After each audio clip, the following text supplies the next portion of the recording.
Good morning, everybody. Happy Friday. Welcome to the Courtroom Files Live. We will start our day in Michigan with Judge Anzalone. Okay. Do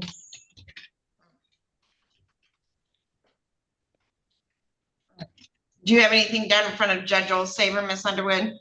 I do not, Your Honor. I was just going to chat that. Oh, okay. I'm going to take care of, well, I can't because I don't have Miss Holly, but hold on. I have Miss Walsh. All right. Okay, let's see if Miss Holly will pop in real quick. All right, let me bring in, where's he at? Brandon Brown, go ahead and unmute your device.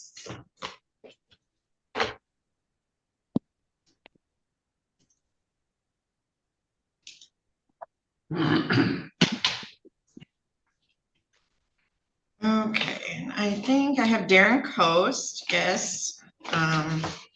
There's Brandon Brown. I believe I see Miss Berta. Yep, there's Miss Berta. I don't have Becky was there. Hold on. Oh, it's just a review hearing. Okay. So this is in the matter of the people of the state of Michigan versus Brandon Allen Brown, file number 24-21679FH. I have Rhonda Underwood appearing on behalf of Mr. Brown and Christy Berta, P43149, appearing on behalf of the Attorney General's office. So I do have a letter dated July 16th from Darren Coast stating that Mr. Brown has not made any payments on his child support since the last review that took place on May 22nd. He currently owes Jennifer on docket number 2018-45880 DP $6,529.54, and Rachel on docket 2009-34792 DP $15,220.84. So, Miss Underwood and Miss Berta. Your Honor, I believe if I could speak with Mr. Brown for a second, I want to check on something. All right, and let's see, I have Wayne County or Washington County just on there too. Hold on, so I'm going to open up a breakout room, Mr. Brown, and put you and Miss Underwood in it.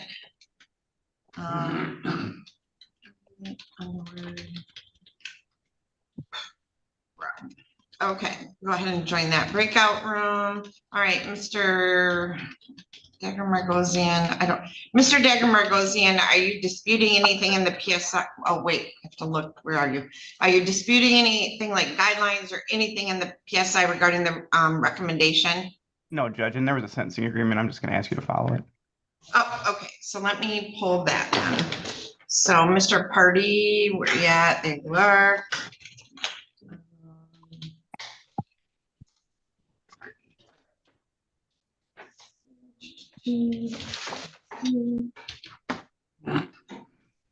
Okay, this is in the matter of people of the state of Michigan versus Daniel Benjamin Pardee, file number 25-22258FH.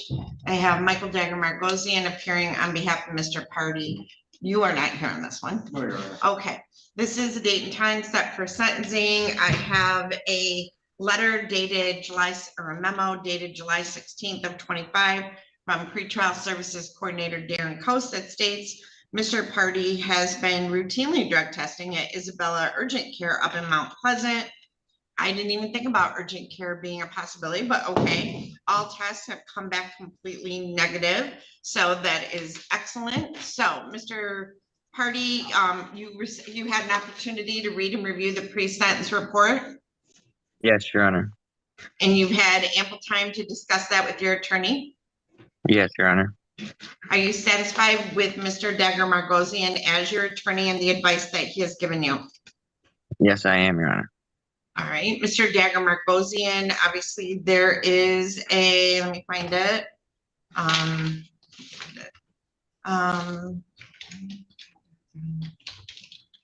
he pled guilty. Prosecutor agreed to dismiss the habitual with no upfront jail. Is there anything else to the agreement? Mr. Dagger Margosian? No, Your Honor. Okay.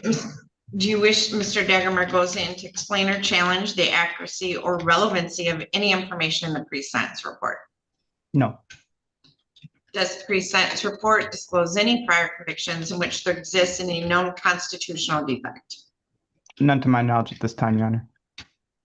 The probation department has computed the minimum sentencing guidelines to be 5 to 23 months. Do you agree with that computation of guidelines? No objections at this time, Your Honor. All right, we're on Mr. Pardee. Thanks, Ms. Holly. Before the court passes sentence, is there anything you'd like to say on behalf of Mr. Pardee? Your Honor, I would just ask the court to follow the recommendation for a term of probation, follow the sentence agreement for no upfront jail. He obviously did take ownership of this. He does have a pending matter in Mecosta, and I believe that Mr. Pardee went over the probation transfer procedure with either Ms. Holly or somebody else at the probation department. At some point, I think he would like that to happen. That's where he lives, and so and it would also make sense because he has that other case pending up there anyway. But as far as today's sentence, I think it's fairly straightforward. And trying to do better. He's been doing the testings, and I hope that he will succeed on probation. Okay.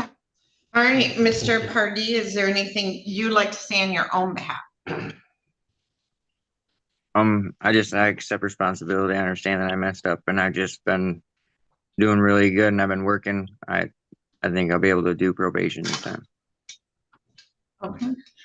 Well, that's wonderful. In determining the appropriate sentence in this case, the court has considered the seriousness of the offense, your history, the principle of proportionality, the statutory penalty, the cost of confinement, the sentencing guidelines, the report and recommendation of the probation department, as well as what has been said upon the record at this hearing. The criteria and reasons for the sentence are the nature and gravity of the offense, the discipline appropriate to its commission, deterrence against repetition by you and by others, the potential for reformation, vindication for the law and protection of society. So, Mr. Pardee, it is the sentence of the court that you will be placed on probation for a period of 3 years. During the term of probation, you will obey and comply with all the terms of your probation and articles. You must not use or possess alcohol or other intoxicants, comply with testing. You can't use or possess any controlled substances, and you must comply with testing, have a substance abuse assessment if necessary, complete any counseling programs or recommended treatment if referred, not to use any object as a weapon, submit to search and seizure of your person and property as long as there is reasonable cause to believe you have items which violate the conditions of your probation. Obviously, they can enter your house for probation purposes to verify you live there and it's a safe environment. Otherwise, there's a crime victim assessment fee in the amount of $130, $30 per month supervision fee, $60 if we have to put tether on you, $750 in court costs, and $68 in state costs. I will give you credit for 1 day already served. Now, we are going to mail to you your notice of right to appellate review. And in that envelope will be a self-addressed envelope and 3 pieces of paper that are identical. One will be marked where you need to initial and date it. And then I need you to fold that up, put it in the self-addressed stamped envelope that's addressed to me, and pop it in the mailbox or a US postal box, okay? Yes, Your Honor. If you wish to appeal your sentence, you would fill out the information on the other ones and mail it to the address listed on form within 42 days. All right, sir? Yes, Your Honor. I just have one more question, though. Yes, sir. There was, when I got arrested that night, my girlfriend was with me, and they were just talking about they were going to drop the charges for her. We have an agreement with Mr. Sneed, who is handling that other case.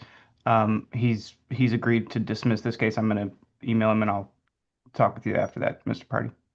Okay. Usually it's once you've been sentenced, they do that. All right. Yeah. Hold on, Mr. Bayonetto. Can you CC me on that? Mr. Sneed's out for a couple of weeks. I'll make sure it gets dismissed. Sure. Thanks, Al. Thank you, Mr. All right, Pardee. excellent. Thank you. All right, you're all set, Mr. Pardee. Thank you. Thank you. Oh, wait, Mr. Pardee, go ahead, Ms. Holly.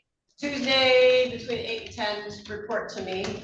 So you have to report here because they have to do the paperwork to transfer you to Isabella County. You understand? Yeah. Can we do it a little later in the day? He's quite far away. Okay, 2 to 4. 2 to 4? Yeah. That's perfect. But you got Thank you. 2 to 3:30. Don't get here past Yeah. 3:30, all right? You said Tuesday? Tuesday from between 2 and 3:30. I can do that. Thank you. Okay, thank you. Okay, so good morning once again, everybody. Welcome to the Courtroom Files Live. Barbara, thank you for gifting that membership. And today is going to be a good day because that went to ZT Rivera, who is a regular viewer of the live show here. And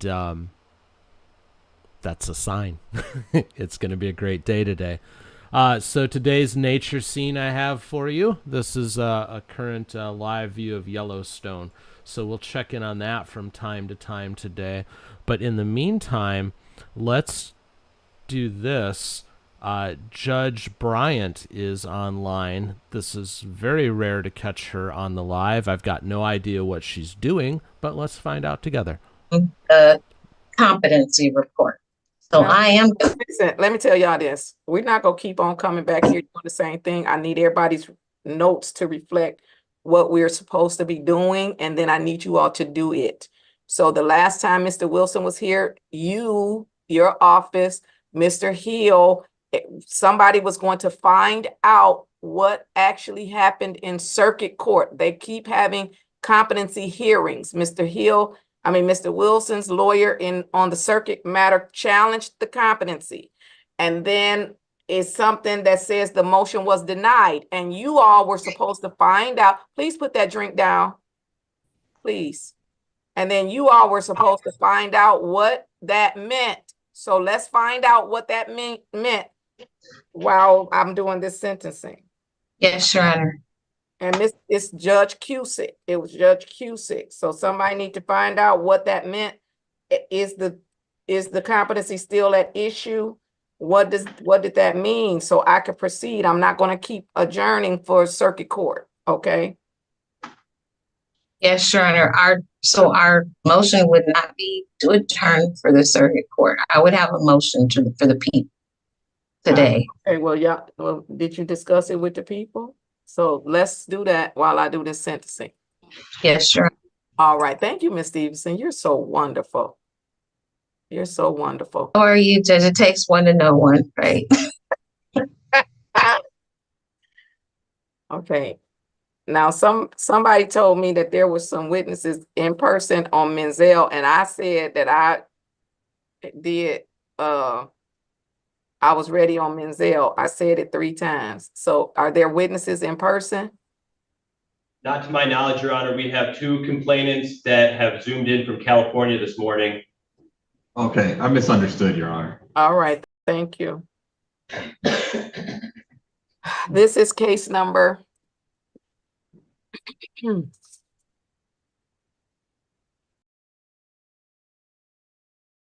So let me change this.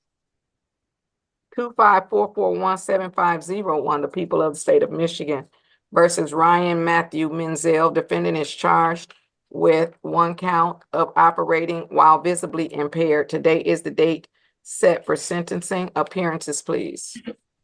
Good morning, Your Honor. Hate to cut in, but it looks like Barbara's going to go spend time with her grandchildren, and I just wanted to say thank you for the $5 super chat and wish you the best of days. Go have fun with your family, and have a great weekend. We'll see you Monday. Thanks so much again. Ms. Zuckerbrow Miller and Mr. Miller, and then separately state your names clearly for the record.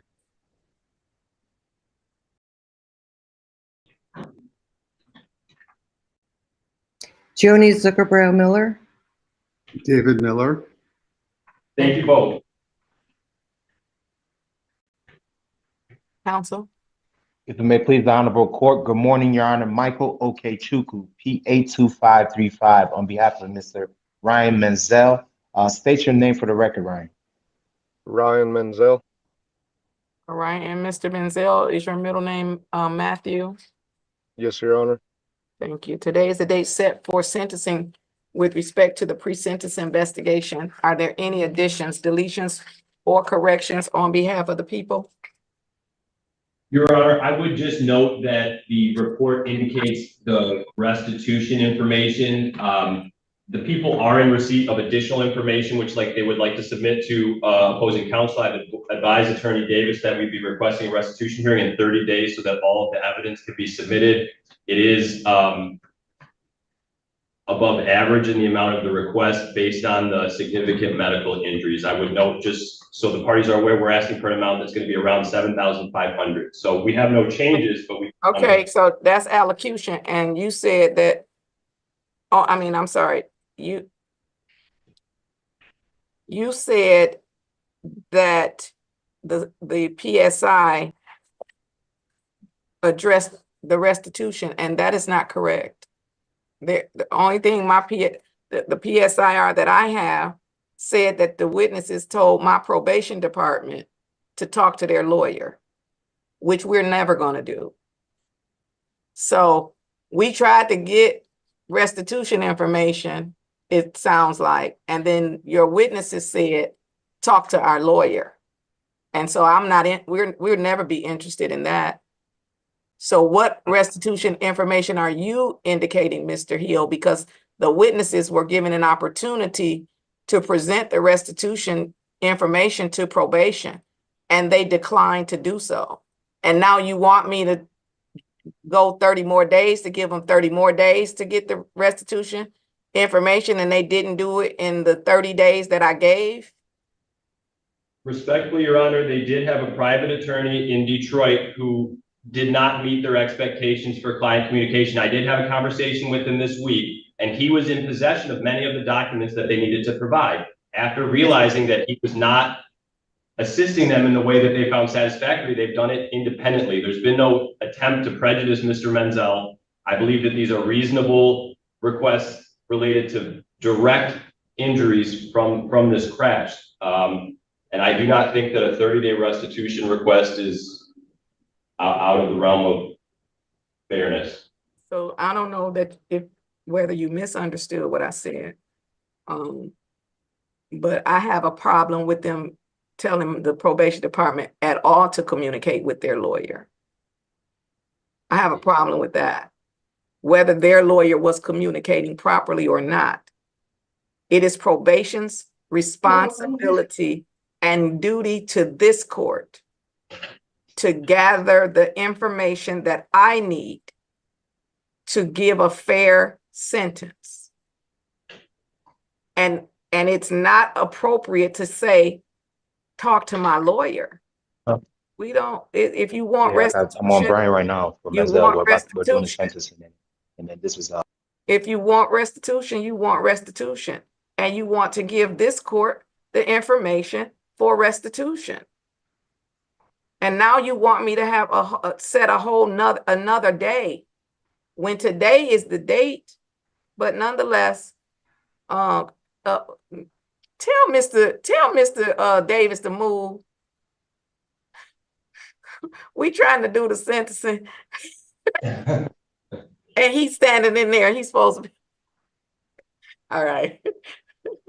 Okay. Nonetheless, I hear your request. Mr. Hill, do the witnesses wish to make any statement today? Yes. I believe they do. All right. And so, Ms. Zuckelbro Miller. Yes, thank you very much. When I was contacted by the probation person, this was last week, and I was caught off guard. I've never done anything like this before, and I didn't know what to say to her. So I said, I don't know, can you please talk to my lawyer? And then Mr. Hill explained that our lawyer wasn't responsive, and I sent him the receipts of the costs that we incurred. We had come to Detroit to visit our son who had just moved to Detroit 2 days earlier. We were in a Lyft car on our way to my son's house when we were hit on the highway. And my husband and I, who's sitting right here, we have still have not fully recovered from this crash. My husband has significant injuries. I'm still not fully recovered. And we never were able to even get to our son's house. We had to spend a week in the hospital. We were at Sinai Grace for a week, and then we had to stay in a hotel before we were well enough to fly home. And once we got home, my husband was a school principal at the time, and he couldn't start school on time, and spent time recuperating from his concussion until about October. And after that, had so many doctor's appointments, he was really forced to retire at the end of the year, and that was much earlier than we had ever anticipated. So this accident has affected us tremendously and continues to. And I don't know if there's an end in sight. Thank you, ma'am. Sir, would you like to say anything? No, that's fine. Thank you. Okay, thank you. All right, and is that all on behalf of the people? Mr. Hill? Okay. Yes, I was just making sure I didn't want to say anything else regarding restitution, but I think the people have said what they want to say. Okay, all right, I see, I'm messing, Okachuku. Okay, Chuku, yes, Your Honor. Okay, Chuku, okay.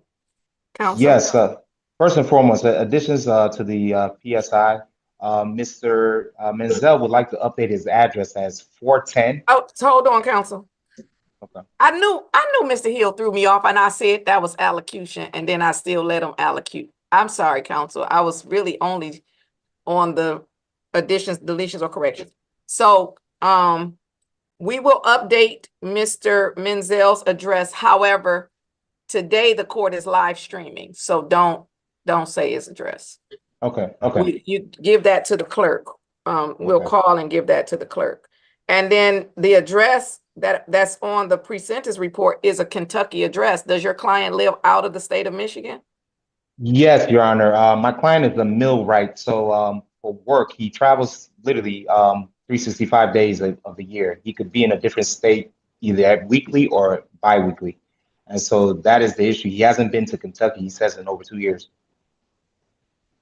So how was he driving a Lyft in the state of Michigan? He wasn't the Lyft driver, Your Honor. He was driving a different car. Oh, that's Correct. right. You're right. Okay, yeah, my bad. You're right. The Lyft driver, they were in the Lyft, and then the Lyft. Yes. Okay. Correct, Your Honor. Okay, so we'll correct the address off screen. Is that still his phone number? That is still his phone number, the 8. Yes. Yes. Okay. All right. And then now you can also allocute. Mr. Hill had allocated, and that threw me off. One more thing. My client wanted to indicate that he was not arrested or fingerprinted as it states in the PSI report. Mr. Flanagan, do we have a CTN number? A CTN number, yes. What's that other number that we're supposed to have? But the TCN, we don't have that. Oh, see, now they know those initials are too close. Yeah. So we don't have a TCN, which means he didn't get fingerprinted? Yes, Your Honor. Oh, your client has to get fingerprinted.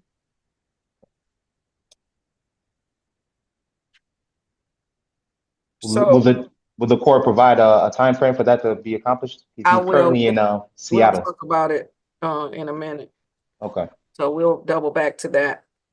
And whether he got to be in any given state, that might not go well for his probation counsel. I'm not sure, he might not be able to do that. But nonetheless, you can allocute now.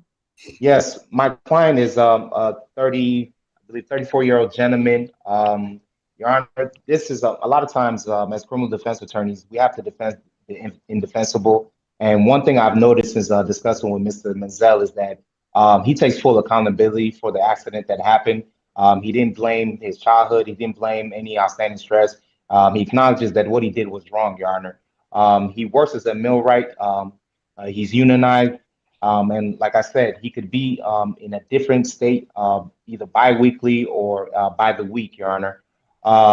This incident was one that he's ready to take full accountability for, and he would like the court to note that he had one prior marijuana possession charge, but he really has a limited criminal history.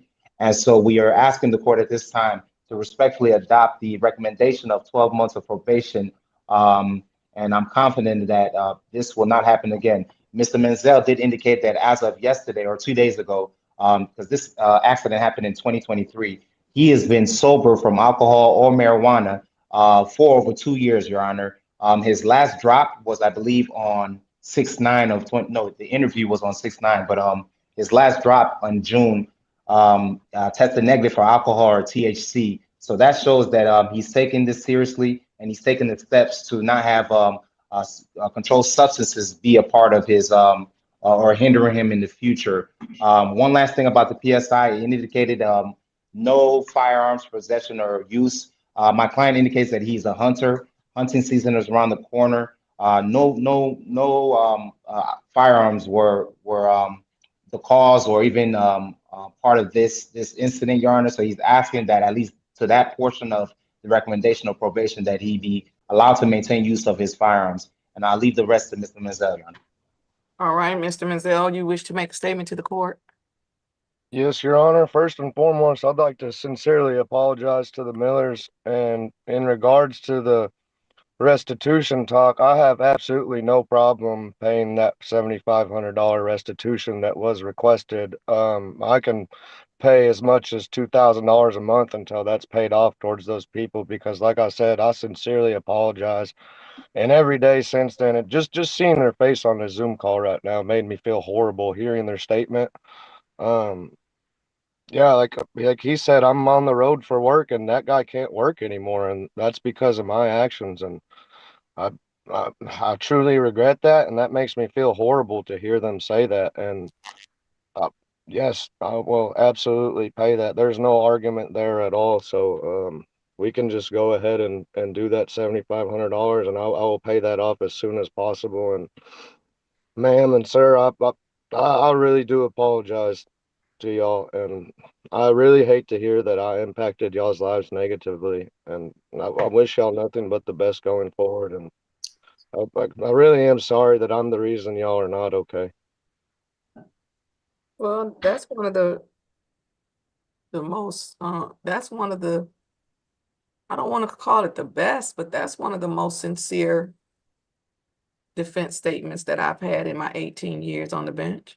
Mr. Hill, did you say $7,500? Roughly, Your Honor, yes, we believe that's going to be the ask. I don't have a specific tabulation in the documents. I can submit those to counsel, and perhaps we could stipulate to a reasonable amount. All right, well then, Mr. Menzel, I want to say thank you for taking responsibility. I am thankful always that that things didn't turn out worse, because drinking and driving is one of the most irresponsible things that we can do. It's not the only irresponsible thing that we could do, because it's just as bad to be sleepy and drive. The results of being sleepy and drive is just as bad as being drunk and driving. The results of reaching down and looking at your phone and texting is just as bad as drinking and driving. So it is one of the most irresponsible things we could do, but it's not the most irresponsible thing we do. And so just like their Mothers Against Drunk Driving over the years have been a formidable force in the criminal justice system, it is becoming inclusive of those other things. Texting and driving, sleepy and driving, all of those things are bad. And so, but I appreciate you accepting responsibility. And usually if an individual is able to accept responsibility, it does deter behavior in the future. Your statement that you feel bad listening to the victims is also, I thought that it was sincere. And that is one of the reasons that the Victims' Rights Act exists, that they may have an opportunity to be heard, and for a defendant to see the impact that their behavior has had on other people. Now, I'm gonna sentence you in a way, though, Mr. Menzel. I don't know. I'm not gonna limit your ability to work, especially since you want to pay this restitution. That you know, your lawyer will at some point stipulate to the amount. So Mr. Mr. Hill, I'm going to give you 30 days to submit that. I'm not saying that I'm going to set a hearing. Mr. Menzel has indicated he will basically stipulate to 7,500. Of course, if it's less than 7,500, that's good. If it's more than 7,500, we'll see what that more is and whether his attorney will stipulate offline. I'm not saying that in 30 days I'm giving a restitution hearing. I'm saying I'm giving 30 days for you to submit that and for you all to come to an agreement. And then if not, I'll see if I'm going to do something above the 7,500. So the way I hear it is that Mr. Menzel is stipulating to 7,500 or less, and then we'll see what happens if it's anything more. So I am going to say restitution to be determined at this time, but I'm going to make note stipulated to 7,500 and 30 days to If I may, Your Honor. receipts. Yes. Usually, just in the course of practice, we would never tell the our clients to admit, to fault. I know he did that without your. Exactly. This is why we got him on no contest plea. But that goes to why I believe that he's a sincere candidate and should at least the recommendation for probation should be followed and give him a chance to show that he's being forthright with the court, Your Honor. I agree. Now, but what we also know and what you will know, Mr. Menzel, is you paying 7,500 through the criminal justice system. I don't know what the result of any civil action will be, but you don't have to pay. You won't have to pay double. Like you won't have to pay this 7,500 again. So let's say it's a judgment. Let's say, I don't know, for 20,000. I don't know, in the civil. You get credit for this 7,500. This 7,500 is going directly to the plaintiffs, to the victims. It comes through the court, but we're going to send them a check every time we get restitution. We send them a check. So just so that you're aware. Okay.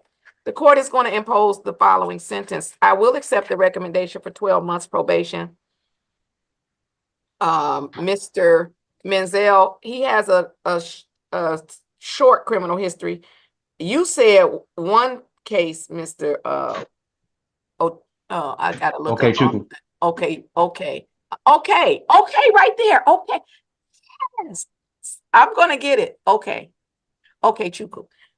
You said one case. The PSIR says 2, but the one of them was way in 2008, and then the other one was even distant in 2018. They were both sort of dealing with, it looks like marijuana maybe. So nonetheless, I am going to accept the recommendation for 12 months. I need a 12-month date, Miss. Oh, look at him. He already put it in the chat. I love my clerk. A 12-month date would be on July 20th of 26. And then I'm going to give Mr. Menzel a halfway date with me.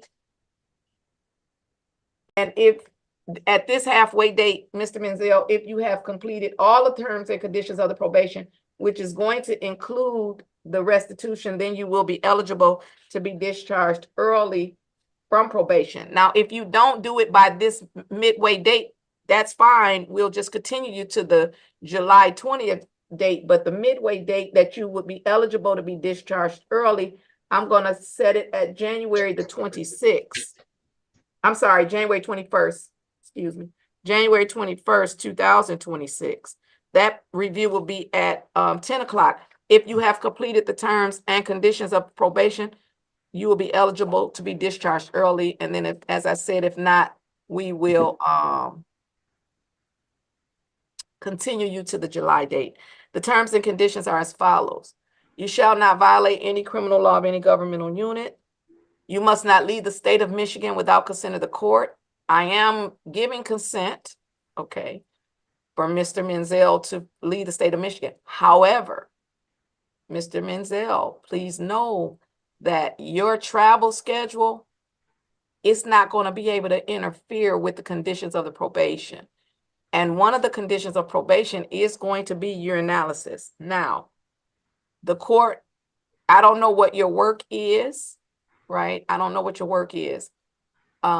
It may be more convenient for you to be on an alcohol monitor or, you know, the Hell Hand PBT, although those do not test for some of the drugs that I may needed to test for. However, you tested negative when you came in to test. And so really I'm only most interested in alcohol because this is a drunk driving case. So what I'm saying to you is, as a part of your probation, I would order you to test once a month, random testing once a month. That's my normal OWVI testing requirement. However, based on your travel schedule, that may not be convenient for you, which means I will approve the handheld PBT or the alcohol tether. Now, know that those devices require more than once a month. Like the handheld PBT, you might have to blow in it, you know, whatever times a day. Now, I will still say once a month or, you know, once a week, but I think the way those function and operate, of course, the alcohol monitor is monitoring you all the time for alcohol. And those are potentially a little bit more expensive, but that's what I'm going to order. So I'm going to order random urinalysis once a month or PBT or alcohol tether, and I'll let probation explain those to you better, and you can see which one will allow you best to continue to work. Because here's the thing, random urinalysis, I don't care where you are in the world. If you get called to go take a drug test, you have to go. Now, so that would mean you would have to find a site in Washington. You would have to find a site in Tennessee. You would have to find a site here, wherever you were. So work that out with probation. All right. Additionally, you must notify probation immediately of any change of your address, phone number, or employment status. You are going to pay the following fines, costs, and fees. Mandatory cost of $210, a $300 fine. As I indicated, restitution is to be determined. Supervision fees for 12 months is $420. If you're discharged early, that amount will be prorated. The 6-month amount is $210, but it's prorated based upon whatever month past 6 months you get discharged. Court is going to impose the $100 as assessment fee and pre-sentence investigation substance abuse evaluation. I am not going to include the urinalysis fees in your probation order because it sounds like you are going to be testing away from the court or getting on one of the other devices. So your total fines, costs, and fees are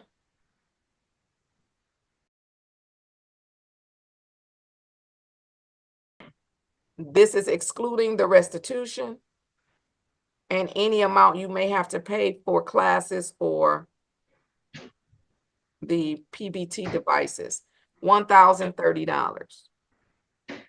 As I previously indicated, the people have 30 days to submit the amount for the stipulation if it's $7,500 and or less, and then if it's above that, then we will see what the if the defense will stipulate to an amount above that. And once the 30 days is, so we're going to put it on my docket, Mr. Flanagan, for a 30-day review for restitution. Okay. And all right. Additionally, sir, you shall not use or possess any illegal substance. You cannot use or possess any marijuana without a valid medical marijuana card. You cannot use or possess any opiate without a valid prescription and letter of explanation from the doctor. You cannot consume alcohol in any form. You cannot drive without a valid driver's license. You must complete the Alcohol Highway Safety Education Level 1 program, and the programs that I am going to order you to participate in, it is my understanding that they are all available virtually. They're all available online. The alcohol highway safety education level 1, you will attend the victims impact panel, watch the consequences video. And if there are any positive tests, there could be a referral. There will be a referral to outpatient treatment. And you will attend the driver's improvement program.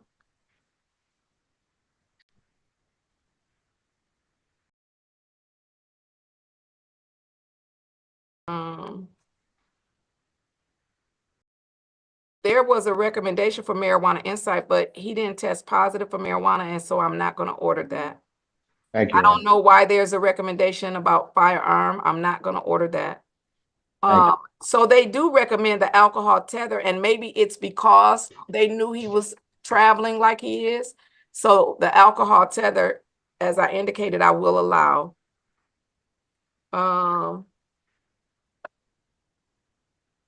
Now, your Michigan license, it says on the report, is suspended and restricted. So I don't know what license you're driving on, or if you have a, valid license, but make sure you do. And then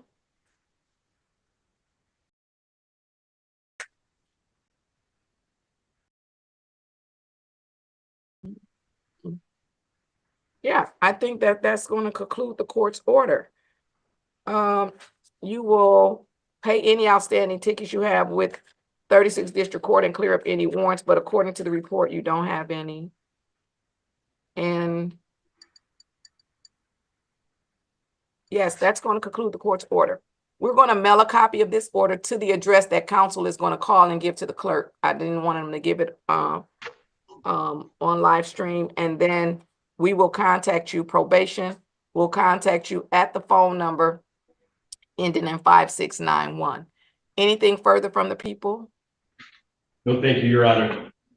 Anything further from defense? Nothing further. Just what is that court's phone number once again? 313-965-2295. 2295. I'll be calling shortly. All right, then we're all set. And then Mr. Miller and Miss Zuckelbro Miller. Okay, so make sure that the prosecutor has your correct address. As I previously indicated, the way that the restitution works, Mr. Menzel will pay the court. It will be included in his probation order. So when I receive the stipulation, I will update his probation order. It will go into the court system. When we receive the money from him, we are going to mail you a check. That's how it's going to work. So make sure we have your correct address so that we can mail you the check. Because if it gets returned to us, then that's a lot of stuff. So just make sure Mr. Hill has your current address, and as that money comes in, we will mail it to you. I guess they might mail it once a month or something like that. Okay. Thank you. Thank you. All right. You're welcome. Anything further from anyone? None, Your Honor. Everyone, have a great day. Stay safe. Pepto Jr., thank you for the $10. You say you love this community. This community loves you. And I mean that. We know that you'd mentioned the other day that you were a little bit down. You mentioned today that you had a death in the family, and this community cares about that, and it cares about you. So it goes both ways. So thank you so much. And go watch the pre-show because we talked about this very kind of thing in the pre-show and how this community works. So again, thank you so much. Appreciate it.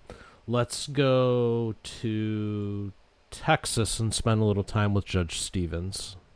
A plethora of pretrial benefits. I don't think was prepared to deal with all. Not today. No. Just today. What's today? I think I filed a motion to rescind the GPS, but in the alternative, actually two alternatives.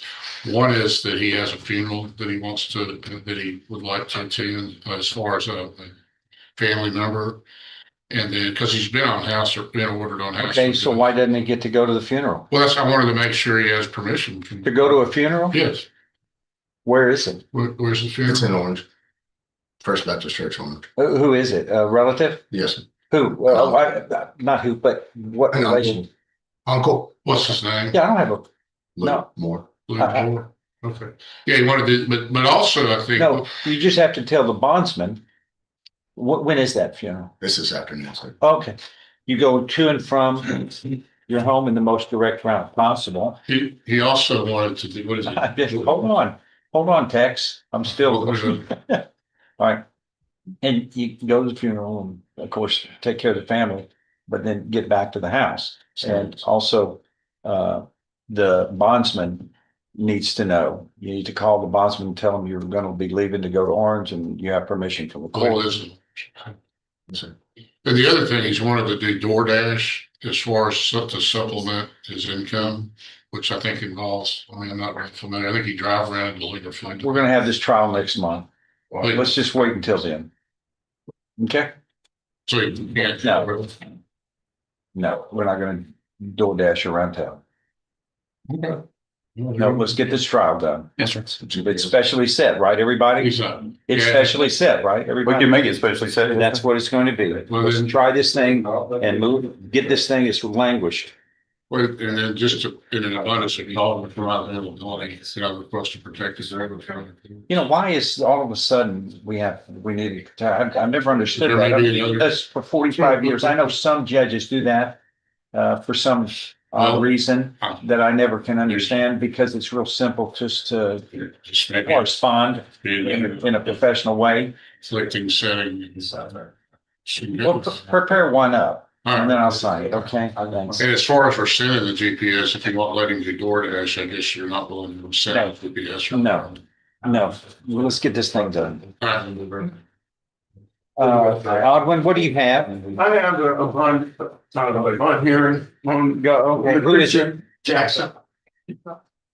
Jackson, is that his first name? No, that's the last name. First name is Lacricia. Oh, the female? She's in custody. All right, we need her, please. Lacricia Jackson. Thank you. Here, is that? It was earlier in the week. It was Monday and he received it today.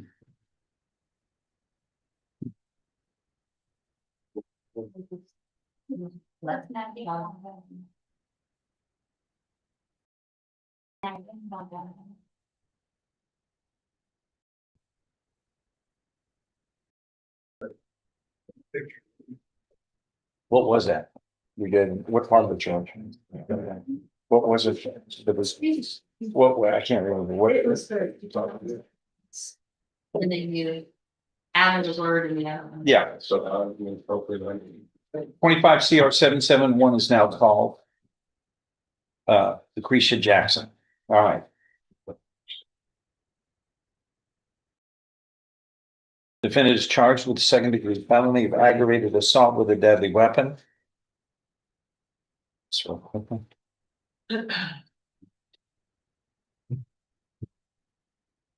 person was shot in the hand.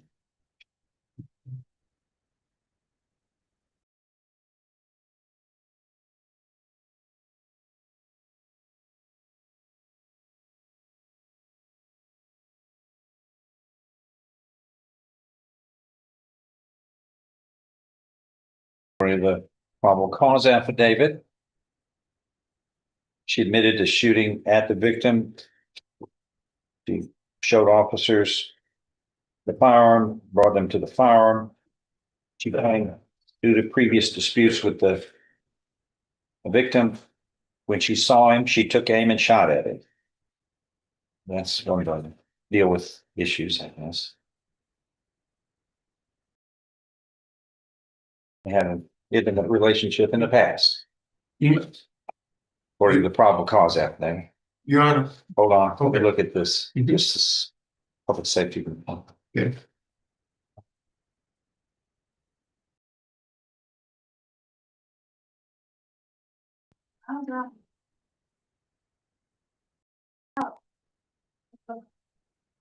Class D theft conviction in 2003. Deferred probation in 2008 for theft. I don't see that was it. It's like it expired. Tampering or fabricating of physical evidence in 2016. That was 5 years probation. That must have expired. Then this, according to the public safety report that the court is reviewing.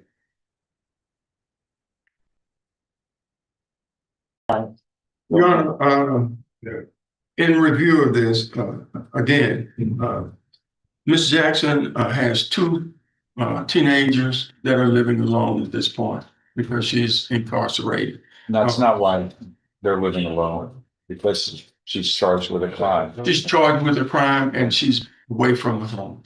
We're requesting that it's very easy if you were to see the discovery in the reports from the officers.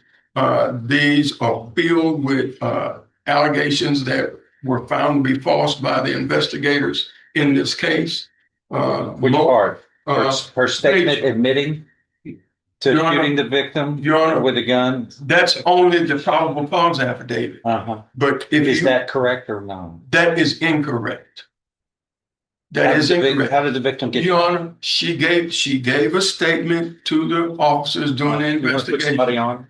Pardon? Did you want to put witnesses on or just make an argument? I would like to call the court's attention to take judicial notice of page 9 of what? Of the discovery that's been presented.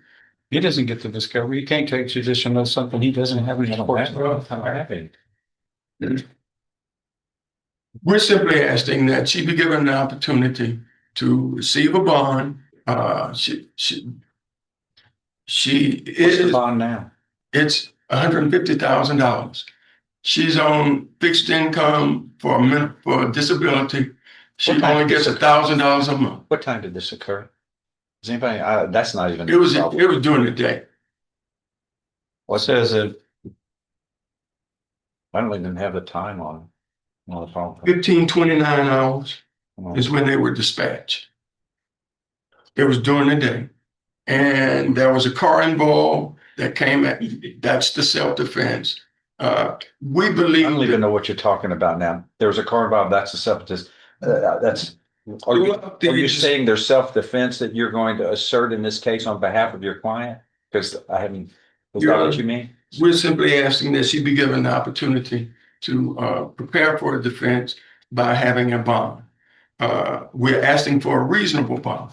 She only gets $1,000 a month with two teenage kids. There's no one at the home. There's no one else helping her with her financial responsibilities. She's not likely to flee because she does have two children here. Her father and mother are both in Beaumont, and they are disabled. So she's the only breadwinner, and the bread is from Social Security. So we're asking that she be given a bond. She has a bond. You're asking for a reduction in a reduction of the bond in the amount of $5,000.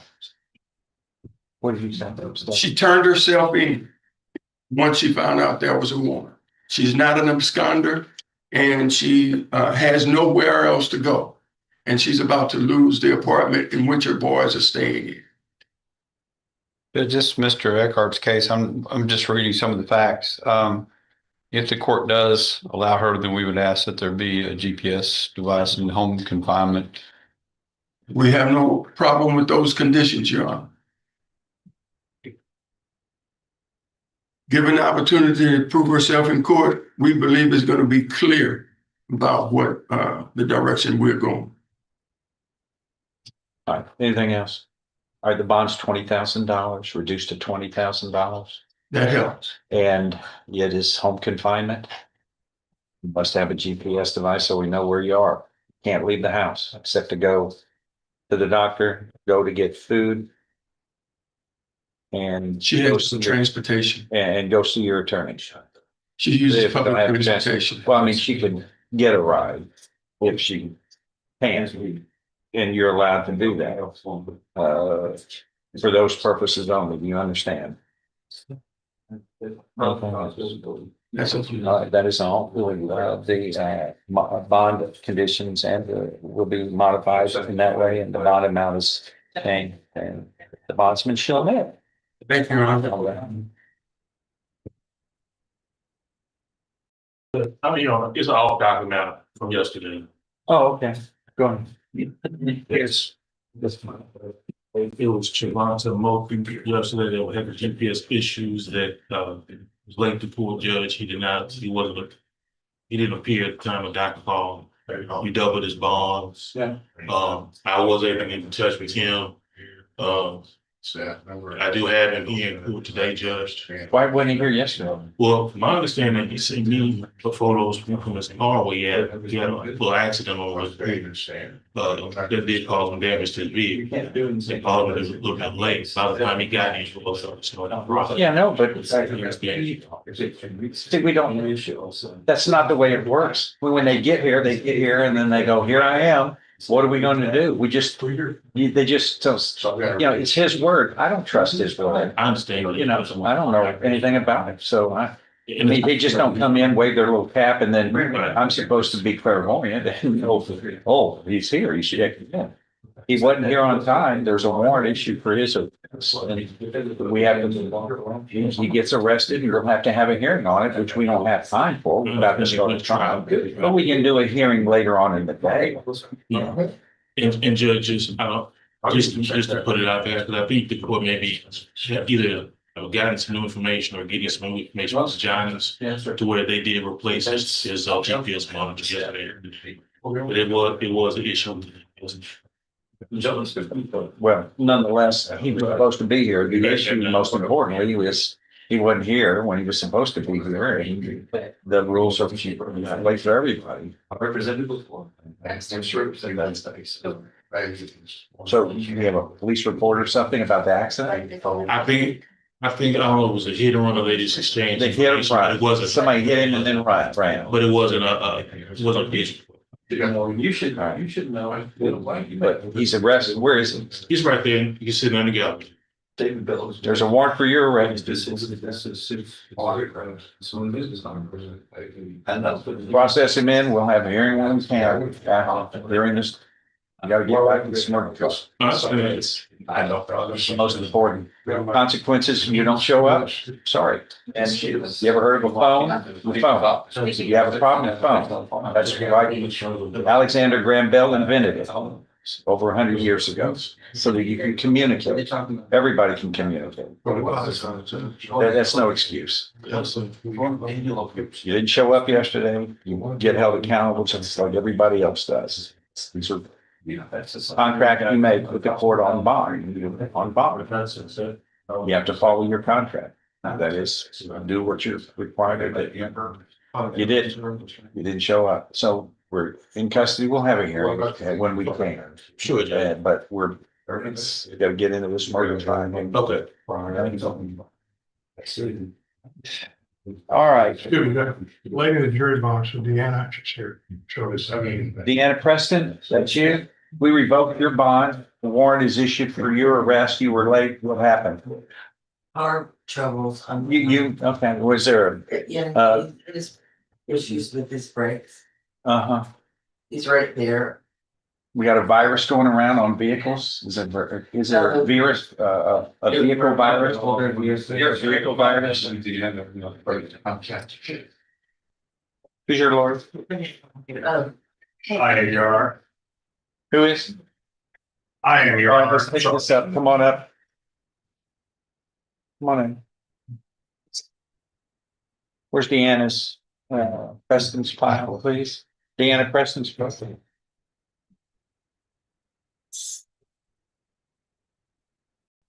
Deanna Preston. Okay, we'll bring it. Just right here. Okay, let's see. Lady. You have to read that competition around to. You have to read. Announcement shopping. Yes. What's the announcement today? Judge, I'd like to, if we just have a few minutes, I think we're relatively close to getting it resolved, but not quite. It involves a large amount of restitution. What does that mean? What does that mean? What are you gonna do today? is what I'm asking. I'd ask to have the case reset for a short time. We may be able to resolve it if I could talk to Ms. Preston, because there is a large amount of restitution that I want to make sure that she realizes that before. Okay, this is a year old. This indictment is a year old. I was unaware of it until. Just for the record, Your Honor, the offer on the case is restitution for dismissal. So if they do pay the restitution, I'm offering to dismiss this case. How much is the restitution? It's about $12,000. Hello. I didn't realize it was quite that much, but it's. That's what I emailed it to you. I'm not disputing that. I'm just saying. Maybe it's less. Let me double check. It says 2,500 or more to not less than 30,000, I think. It's because they had to change the locks because you stole.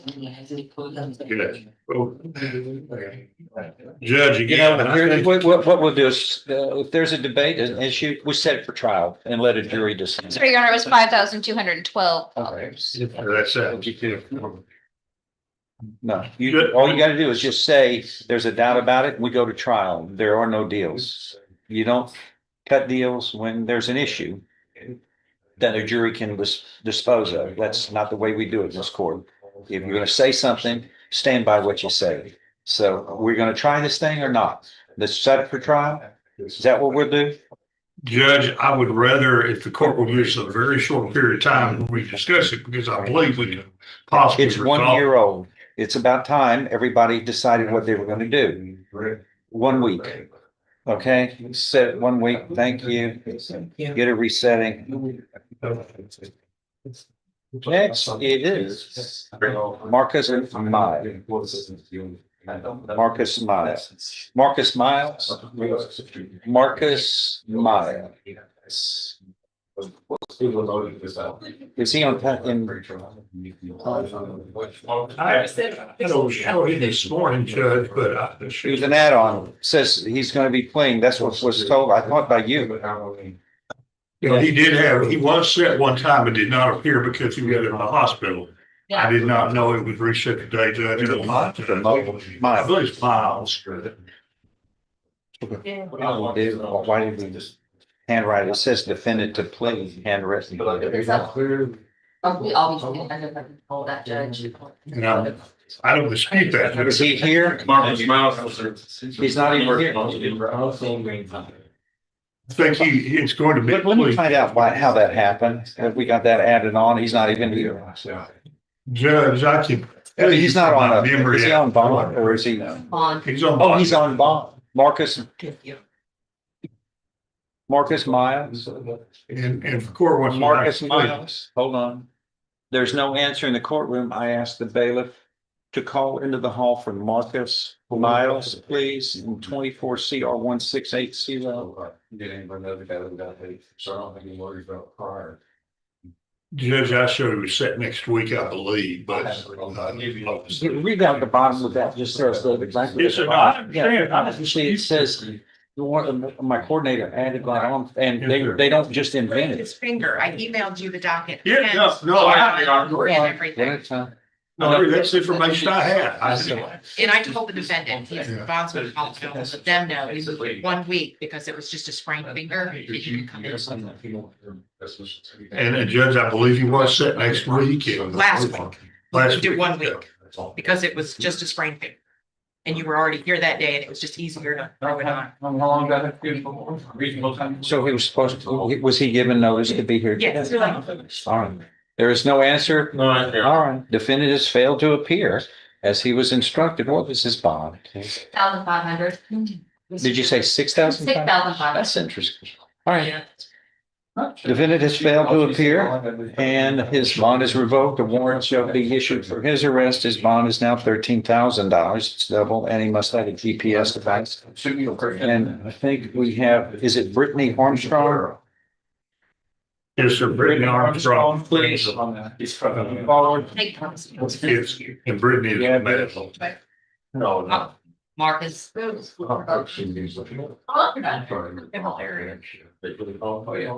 look, you already gave it to me, sorry. Oh.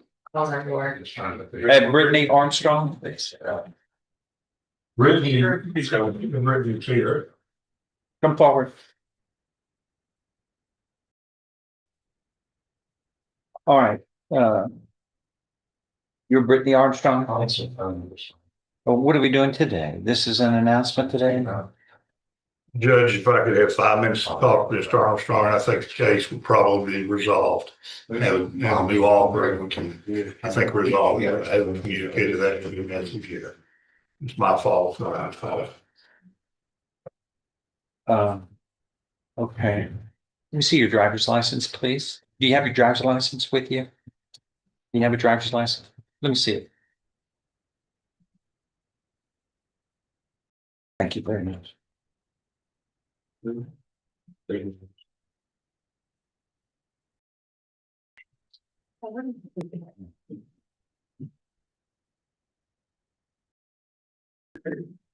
You're young.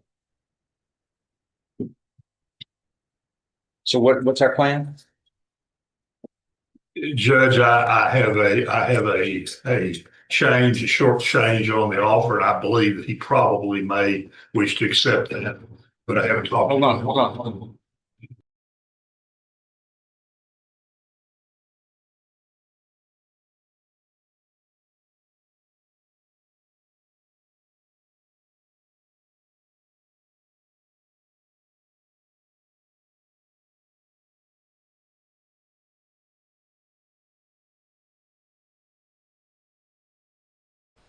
So just to be clear, Judge muted himself right there. But I'm inclined to hang around at this court for just a little bit longer because he's definitely in a mood. And it is entertaining and frightening all at the same time. So unless he stays muted for an extended period, we'll stay here for a little bit longer. McConnell Williams did call to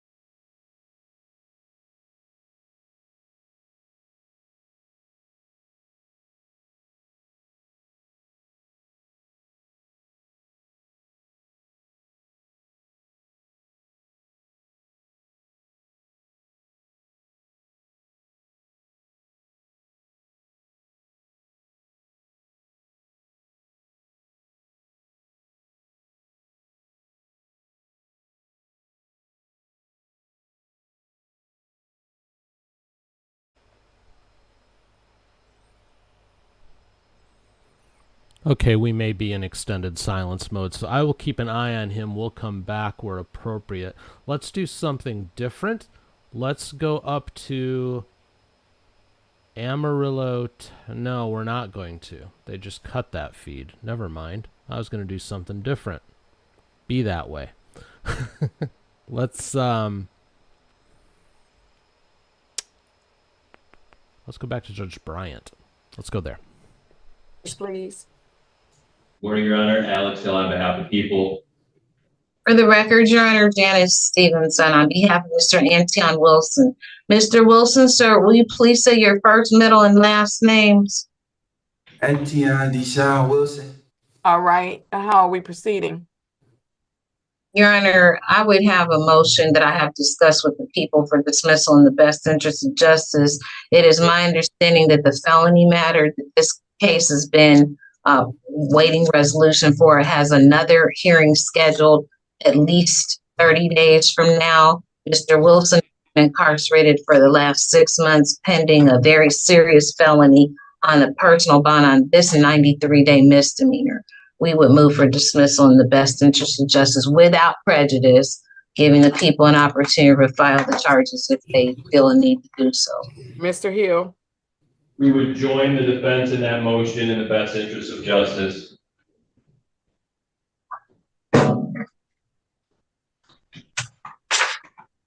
All right, the matter is dismissed. Mr. Wilson, this case is dismissed without prejudice, and then you'll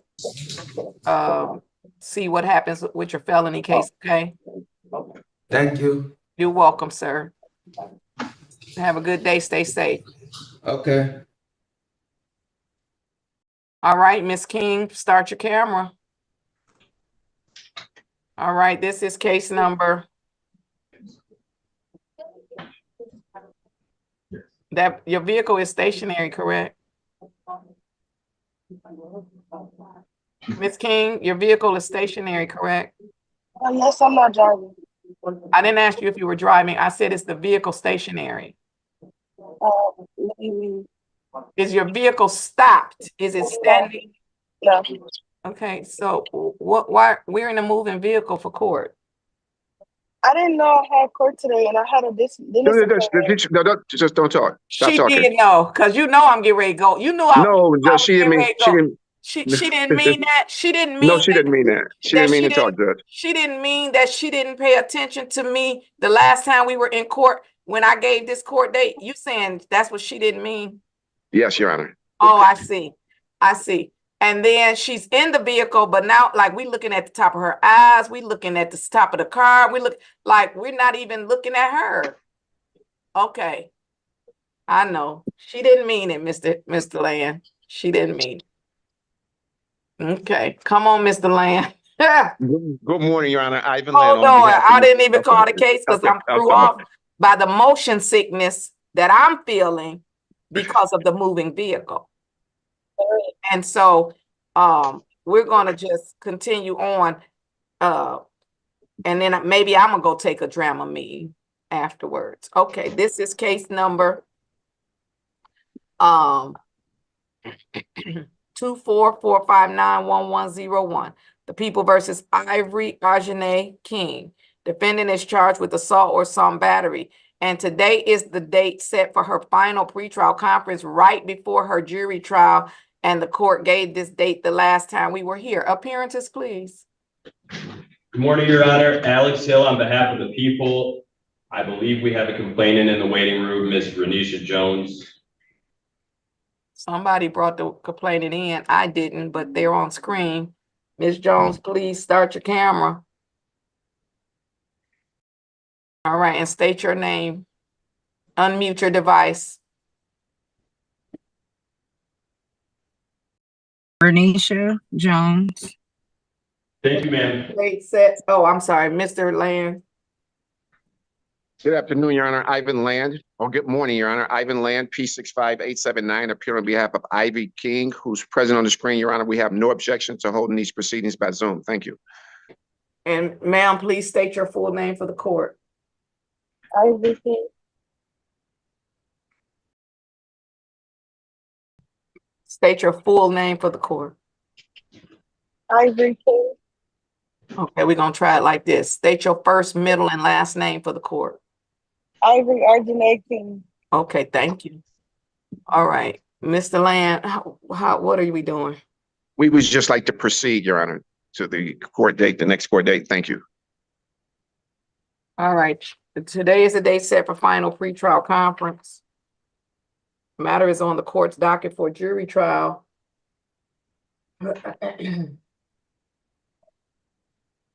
August the 13th. But I'm disappointed because it's the second in priority. Mr. Flanagan, what happened to Cookback? What? I have Brown as the lawyer. When is their final pretrial? Scheduled for July 25th, Your Honor. Oh, that's really disappointing. All right, how did they get first in priority and they have a later final pretrial than every case that I have on there? Okay, they're gonna have to deal with that. I don't know how that happened. All right, court is going to continue this matter to Mr. Hill. What's the charge on Cookback? I think that's a DUI and I'm anticipating a plea, but Maybe that's why I did that. All right, Miss Jones, could you stop doing your hair, playing with your hair? All right, I'm highlighting Ivory King as the priority case. So we're going to continue the not guilty plea Continue the matter to the jury trial, which is scheduled for August 13th. Mr. Flanagan, what time do I have that scheduled for? 9:30, Your Honor.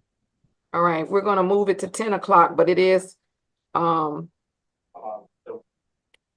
no, I'm not moving it to 10. You leave it on the docket for 9:30, because I don't know if another judge has a jury and I might have to hurry up and do mine first. Okay. So, all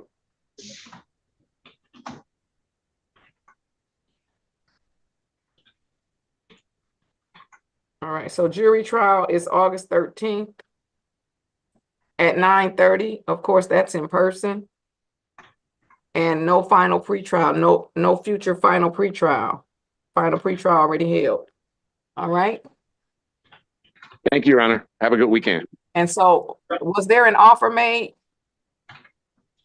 There was, Your Honor, 771 as charged. I have had a conversation with the complainant in this matter, and she's prepared to go to trial. We are prepared for that. I just wanted to put on the record, we're asking the court to reemphasize the no contact order. I have been in receipt of some messages that seem to be a violation. We just want to make sure that there's no communication with the parties between now and the trial date.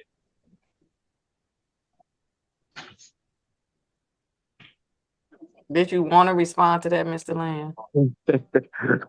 I do not want to, I don't even think I need to Because respond to that. listen, I should have went live yesterday. I should have recorded yesterday so I could just replay the speech from yesterday, because I don't want to keep giving the speech, but I'm just gonna say don't communicate. Now, what would be a shame is to be in jail before the trial. Now, that's what would be a shame on the misdemeanor assault and battery. Okay.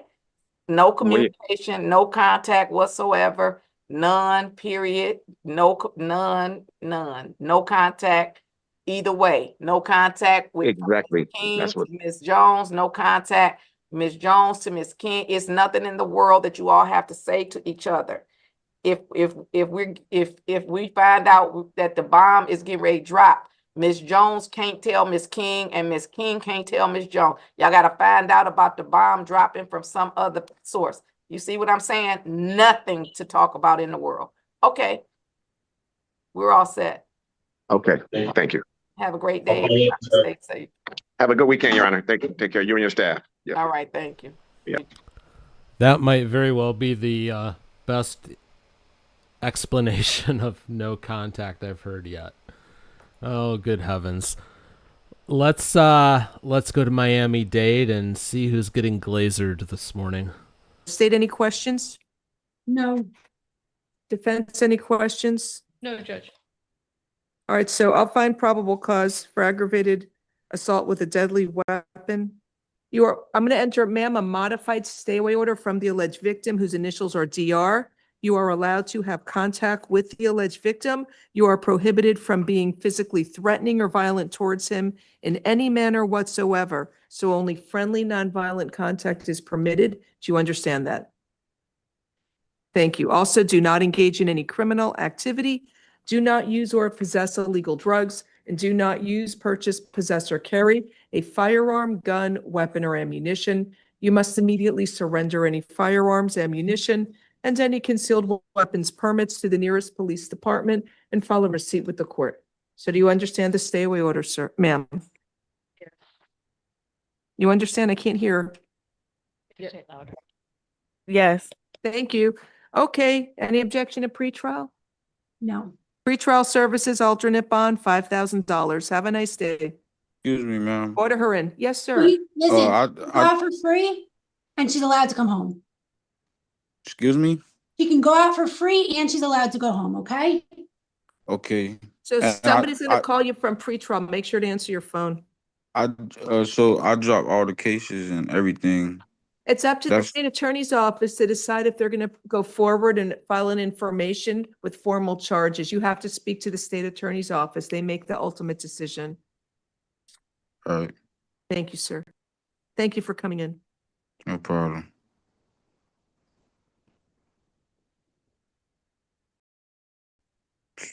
Next is Irina Rio Centeno. Thank you.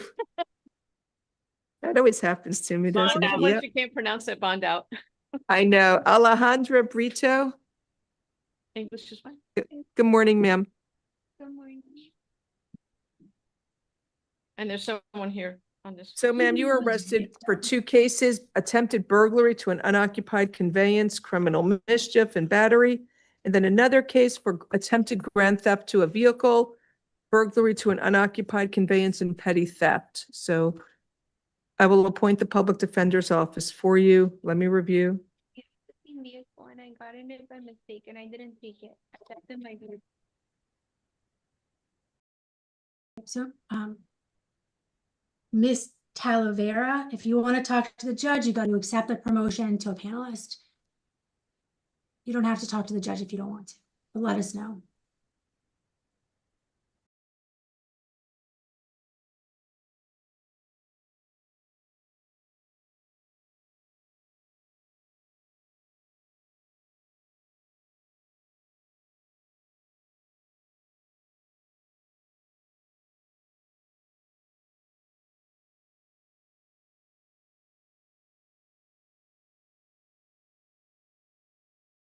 Oh, she's stealing people's car keys and social security card and money and cash, credit cards from the unlocked gym locker at the Planet Fitness.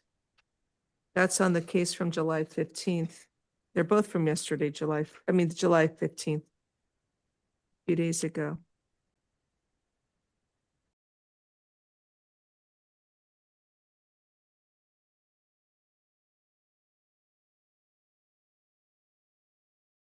The other case, the victim parked her car in front of Walgreens.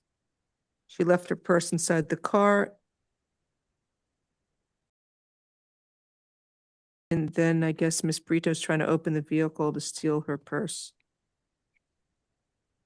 Threw a glass perfume bottle at the victim. And the shards of the glass struck the victim on the leg.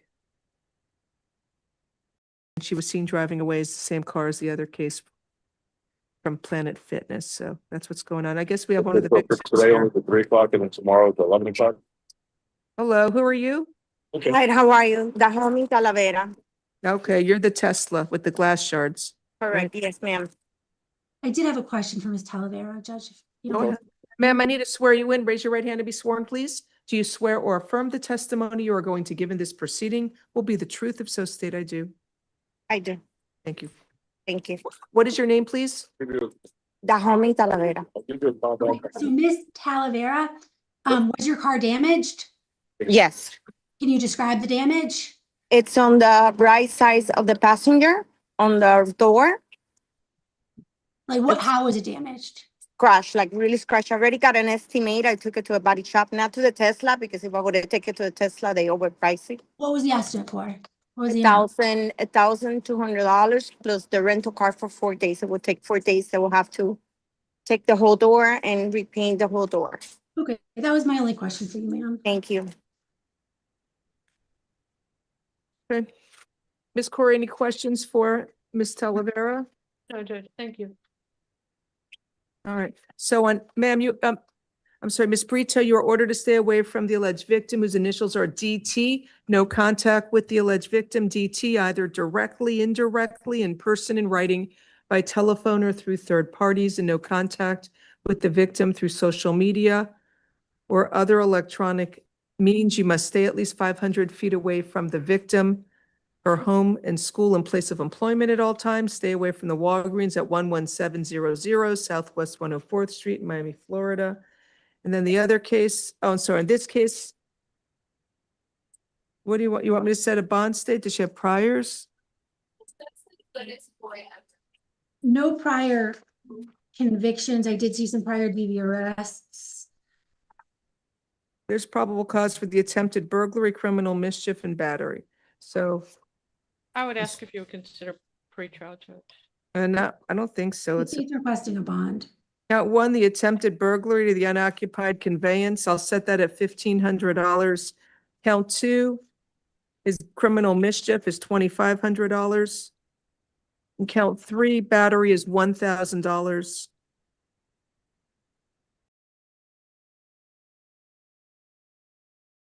In the other case, ma'am, you are ordered to stay away from the victim whose initials are KJ. No contact with that victim either directly, indirectly, in person, in writing, by telephone, or through third parties, and stay 500 feet away from that victim, their home, school, and place of employment. Stay away from the Planet Fitness at 8524 Southwest 8th Street in Miami, Florida. You understand the stay away orders, ma'am? I'll set a bond. Count 1, attempted grand theft of the vehicle. I'll set that at $1,500. Count 2, burglary to the unoccupied conveyance. I'll set it at $1,500, and count 3, petty theft is $150. All right, good day, ma'am. Thank you for coming in, Ms. Talavera. Please Thank stay in you. touch with the state if you have any further questions. How would I get my car fixed, with the person's gonna pay for it? I mean, So restitution? let's say, right, you could get restitution potentially when she closes out the case. So you got to stay in touch with the state attorney's office, keep all of your receipts. Okay, I will do that. So I will have to fix the car and do everything and just keep all the receipt, correct? And hopefully, yeah, right. Hopefully as a condition of any kind of plea, we would ask for restitution. Okay, thank you. I'm sorry, case ending in 6-3, the last count 3 is 150 or 1,500? I don't remember. Look. Oh, I wrote down the wrong one. No, it's 150. It was petty theft. They didn't, yeah, it was $150 on the case ending in 15163. The value was under $100. She should have been charged with theft of was it a credit card she stole? Yeah, she should have been charged with theft of the credit cards, but the state didn't do that. Maybe they'll file that way. I don't know. Next case is, is this Amber Velez on page 3? Good morning, Yes. ma'am. Just give me 1 second. I'm just signing some orders.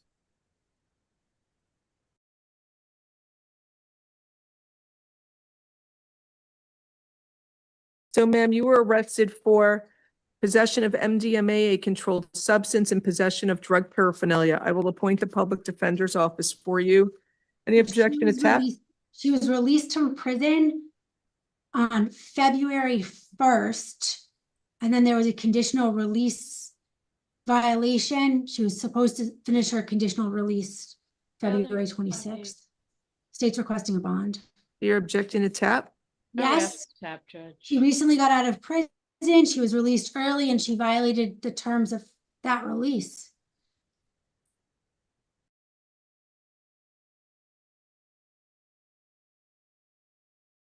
I would ask for tap. She does indicate she has an address with the father of her child. Right, so here's where she was released from prison. It was 3 years in Broward County. For drugs? Oh, armed robbery. I'll give her Right, tap. it looks like she's got a couple prior prison sentences. Okay, tap alternate bond. It's $2,500 count 1 and $500 count 2. Make sure I'll give her a date to come back. Are we still doing the 18th or is it the 19th? Hold on, let me make sure. I want to say it's the 18th. Yeah, it's the 18th still. Okay, you have to come to court for your arraignment on August 18th at 9 a.m. Courtroom 7-3. Have a nice day, ma'am.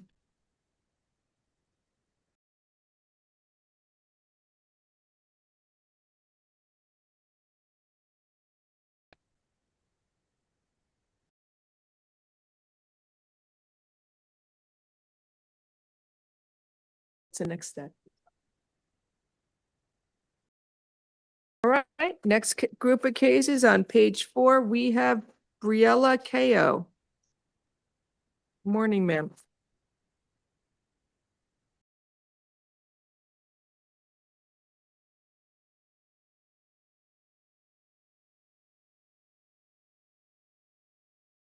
Morning, ma'am. You were arrested for conspiracy for organized scheme to defraud and unlawful use of a communications device. I will appoint the public defender's office for you.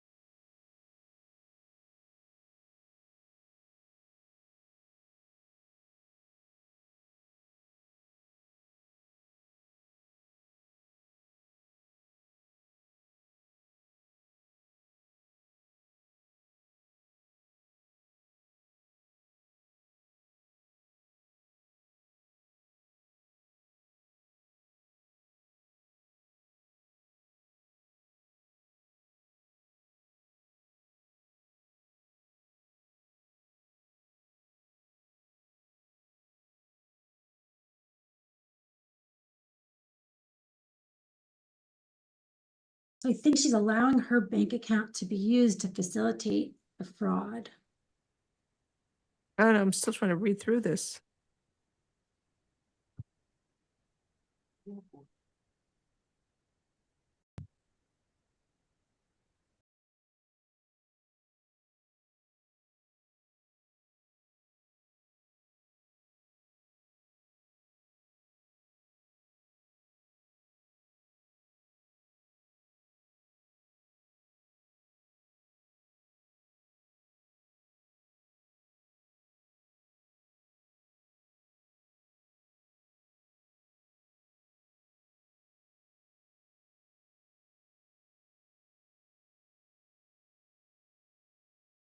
Okay. There's probable cause. You want pretrial? Yes, please. Pretrial services alternate bond. Count 1 is $2,500. Count 2 is $2,500. Have a good day.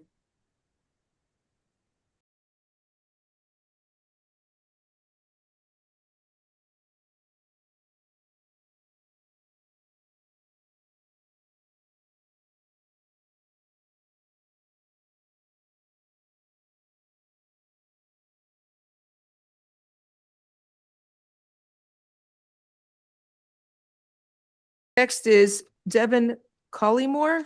We did that, or no, we didn't do that. Is anybody here for him?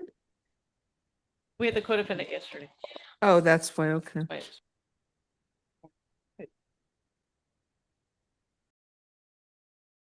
Good morning, Mr. Collymore. 1 minute, please.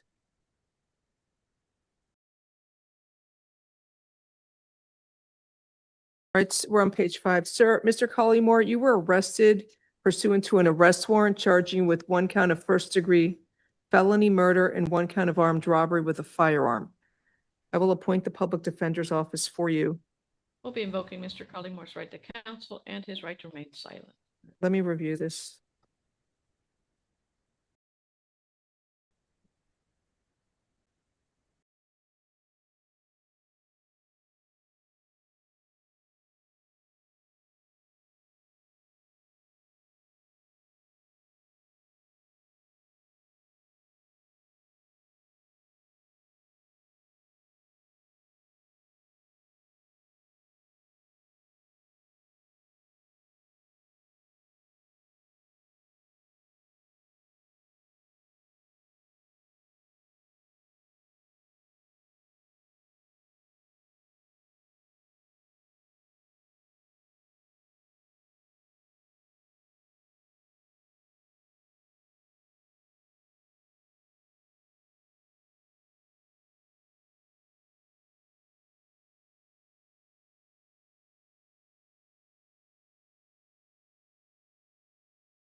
Oh, this warrant has pictures. Looks like probable cause for the charges. State Sir, filed pretrial detention. Sir, I'm going to grant the state's motion for pretrial detention pending final hearing and hold you with no bonds on count 1, first-degree felony murder, which is a Actually, if I know- capital. No What? I would ask you if I know public cause for the first degree murder. There's So- nothing indicating that. Ms. Felony murder, first-degree felony murder. The underlying felony is the armed robbery. No, Judge, the armed robbery is on a different date. Oh, No, on this date, they're Different- at a stealing different shop. cannabis. No, Judge, I don't believe so. I believe it's the June 10th incident is what they're referring to for the armed robbery. There's the first incident where they went to the store next door and robbed the smoke shop. Then you I have don't- this incident where he shot and killed the victim, and then they were stealing cannabis. Right, so I think that these are 2 separate incidents in 1 arrest warrant. Oh, you're saying they have the other one included in there. Okay, Right. let me take a look at this again.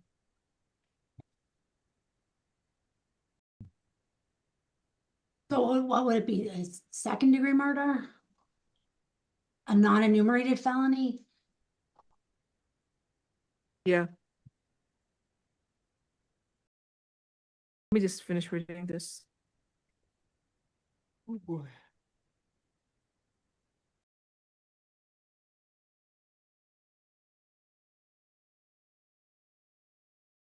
Second.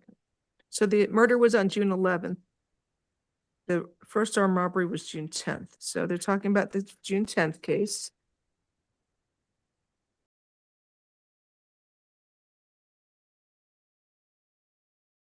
I think it is a robbery if they're stealing from the store and they end up shooting the victim.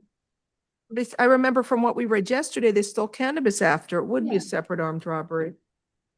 There's nothing indicating that Mr. Collymore knew that the co-defendant was going to take anything. And it does not indicate that Mr. Collymore is the shooter. It just says one of the subjects. Right.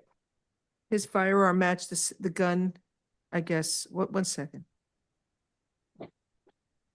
Very poorly written arrest warrant.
So what this arrest affidavit doesn't contain, that the other one did, was that they stole the cannabis.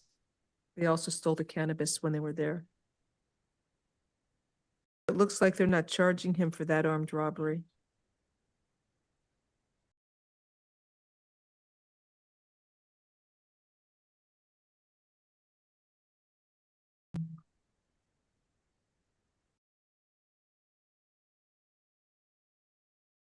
But the firearm that he used on the June 10th armed robbery matched the firearm used on June 11th homicide.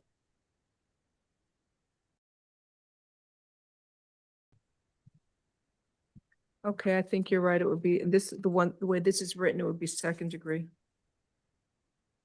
Or it would be. I don't know. Do you want to bring in your officer? If you're only finding PC for second degree murder, it's fine as well. Sir, you are, all right, I'm going to grant the state's motion for pretrial detention pending final hearing. And count one, I'm holding you at no bond for second degree murder. Count two, armed robbery with a firearm. There's probable cause for that. It's a crime punishable by life in prison. It's a first degree felony. That is also no bond, and I'm granting the state's motion for pretrial detention. You'll see a judge on Monday. That judge will set a final hearing on the state's motion for pretrial detention. Good day, sir. Okie dokie. So Rachel, you have been around for a couple of days, but decided to raise your hand today. Welcome. You said this community is so friendly. It is. We actually talked about it in the members only pre-show today because people were talking about how do you describe this community, and it comes down to the people in it as the bottom line. And here we go. Ashley has just gifted 20 memberships. See what I mean? This community is great, and Ashley is one of the best. So I guarantee you what's happening right now, Rachel, is Ashley is on a mission to attempt to get you a membership. And let's see as they come in if she's succeeded. And it looks like maybe not. But congratulations to all of the new members. If you are lurking out there, be sure to thank Ashley if you have just received a membership. And Ashley, thank you so much as always for your incredible support of what we do here. Let's change it up a little bit though. Let's go to Kansas and Judge Webster, see what's going on there. State of Kansas versus Enoch Kanya Meebwah. All parties as before, and his friend interpreter Wilson Amani, are you still with us? I am. Okay, Mr. Dean, you were saying that some things have taken place since the recess? Yes, Your Honor, I believe while he was at the county attorney's office, they discussed applying for diversion. They've given him the paperwork. I thought he'd already filled it out while he was there. He may have by now. Well, I just asked that we set this over for diversion control at this time so we can review it and approve, give him a contract. All right, Mr. Monty, if you'll tell him that we're going to give him a new court date so he can finish the diversion process. And Judge, given the language barrier, I'm going to suggest we use that September date that we use for the other diversion control. Okay. Missy, you have a September date? Yes, September 12th at 11. All right, Mr. Monty, if you would tell him, please, that he needs to either have his diversion completed or be back here September 12th at 11. And sir, if you'd advise him, I think they gave him an application. They're not lengthy to fill out. I would suggest you try to fill it out today, hand it in before you leave. That will speed up the process. Then there's literally a contract that basically states you're going to pay some costs and fines and a diversion fee and agree not to, drive without a valid license or without insurance, etc. It just sets forth all the terms, and that has to be signed off on, and the funds have to be mailed back with that or brought back in. So there is going to be a second document that has to be executed and returned. Okay. He nodded his head that he understood, Your Honor. So okay. And what you said his language is TL Wanda. What country is he from? that microphone just does not pick up well. I saw him say something, but yeah, if you would lean over further so I could hear you better. The country that he speaks his language from.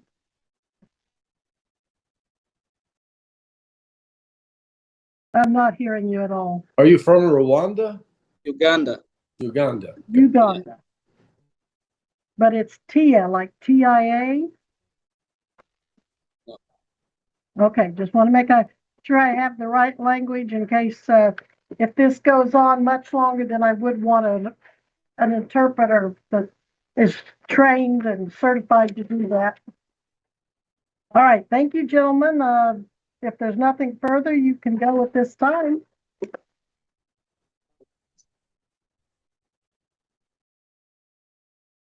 He's asking if he needs to attend the court, if he needs to attend again. If he does not have to, if he is totally diverted. Now that means getting his contract back to the county attorney and paying all the fees that they tell him to pay. But have him ask the county attorney for sure if he needs to come back. They will know if he's far enough into his diversion to know. But he does not have to come back if his diversion is on file with the court. so I'm just wanting to clarify. Uganda's official language is English, but I also know there's a multitude of language. 3 major indigenous language: Bantu, Central Sudanic, and Nilotic, also Swahili and Luganda. But we've got an additional language spoken in Uganda. Can you get right in front of the microphone, sir? So Yeah. the dictionary language that is being spoken in Uganda is Swahili.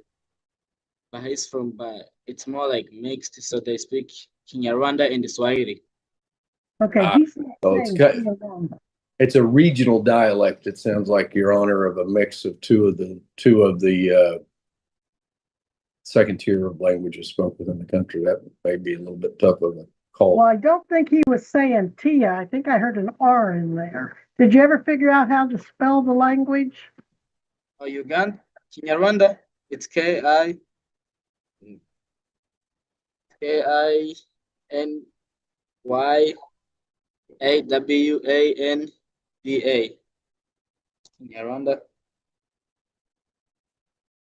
AI. What was that, Judge? Did you get all that down? I'm not sure. If you could- K-I. N Okay, I'm not hearing that in. Start all over one more time, please. okay. KINYARWANDA.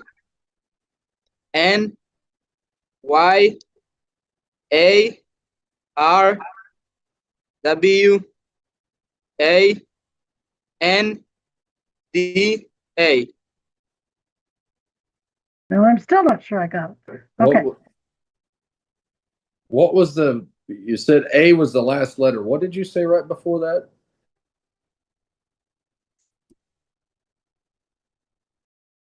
Yeah, A was the last letter. It starts KIN.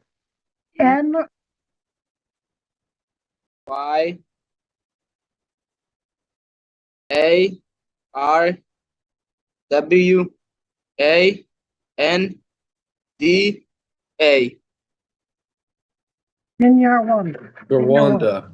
Okay, Your Honor, I think it's, What do you think it is, Mr. Dean? well, if for some reason my Google's taking forever to open it up. I believe it's, sir, see if this sounds correct to you. KINYARWANDA.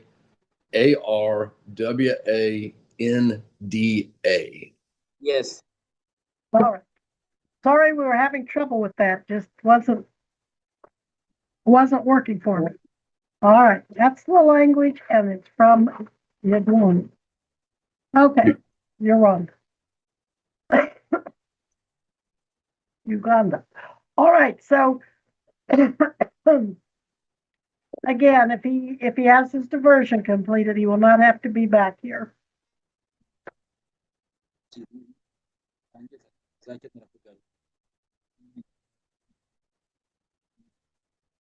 Any questions before I let you go?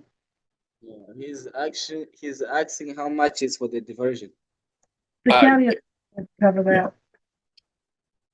Go back to the county attorney and they can probably tell you that. If you go back to their office. Your Honor, Kinyarwanda is a Bantu language spoken in Central and Eastern Africa, primarily. In any event, we've at least got the correct name as far as we're trying to find an interpreter. You said it's what kind of language Kinyarwanda is? It's well, all of a sudden I don't know what's going on with the internet. It just dropped it, and it says the page is not available now. So, all right, but it's a Bantu language, Bantu. Sounds like it's a mix of a few local dialects. Okay. All right. Well, if we need it now, we have it. Thank you. All right. Well, you gentlemen are free to go at this time.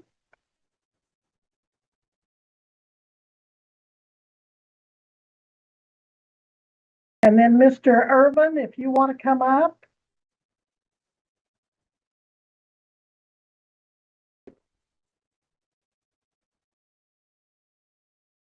Yes, Your Honor. Thank you.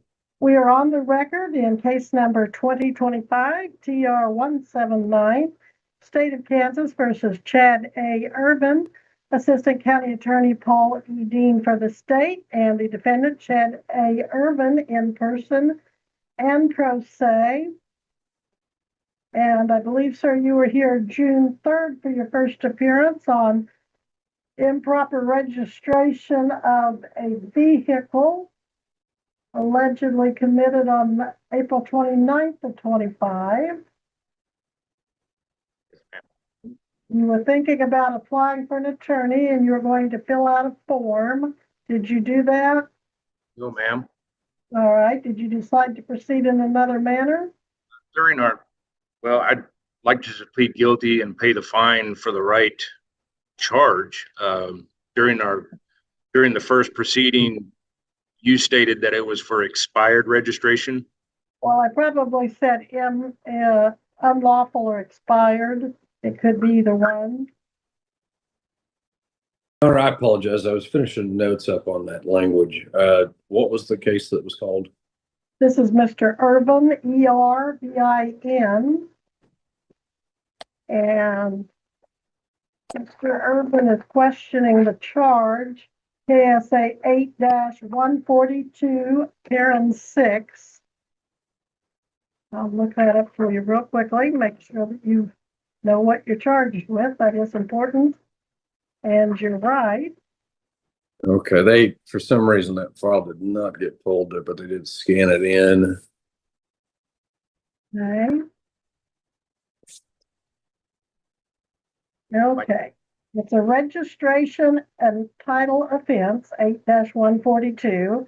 And provision 6 is, it is unlawful for the owner of a motor vehicle to file an application for the registration thereof in any county other than the county in which the owner of the vehicle resides or has a bona fide place of business, which place is not an office or facility established or maintained solely for the purpose of obtaining registration. So apparently they believe you registered in the wrong county. The officer says the address on the tag came back to Kansas home address, and you work ASM at Cessna. Yes, ma'am. I moved to Oklahoma and I hadn't changed my driver's license to Oklahoma yet, but I have since done that. All right. Well, And I'm more than willing to pay the fine for not registering it in time. Your Honor, if he's plead guilty, I'd be asking for a fine of $50 court costs of $108. all right. Pay her up your date.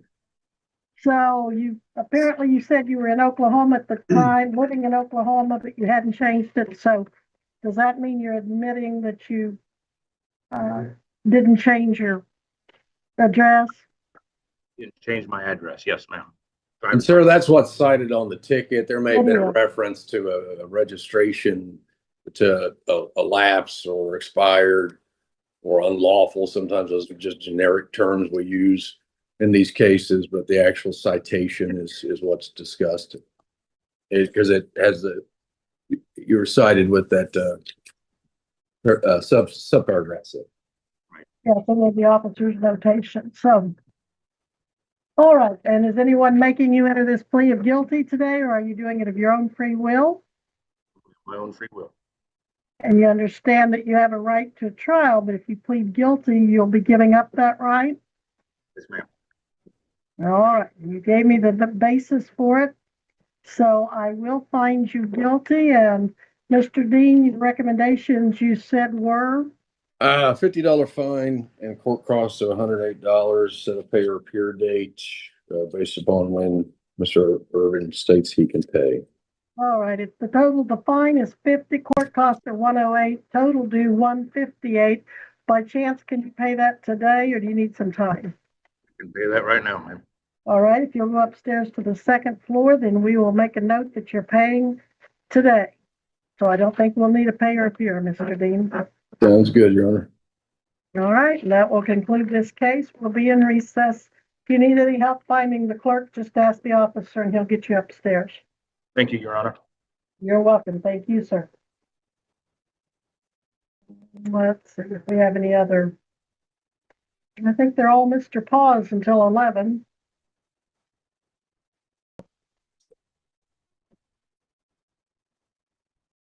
I believe you are correct, Your Honor. And I have two failures to appear tentatively. Thomas Davis, did Thomas Davis enter or join us? Thomas Davis or Curtis Dixon, they're both still missing.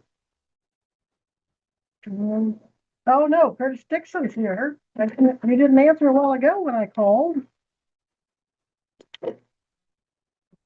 Okay, so we have them all but Thomas Davis. Very good.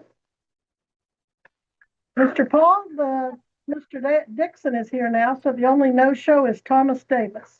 All right, thank you, Judge. I'm just about finished. We're just about ready to get started, Judge. Okay. Thank you for your patience. You're welcome.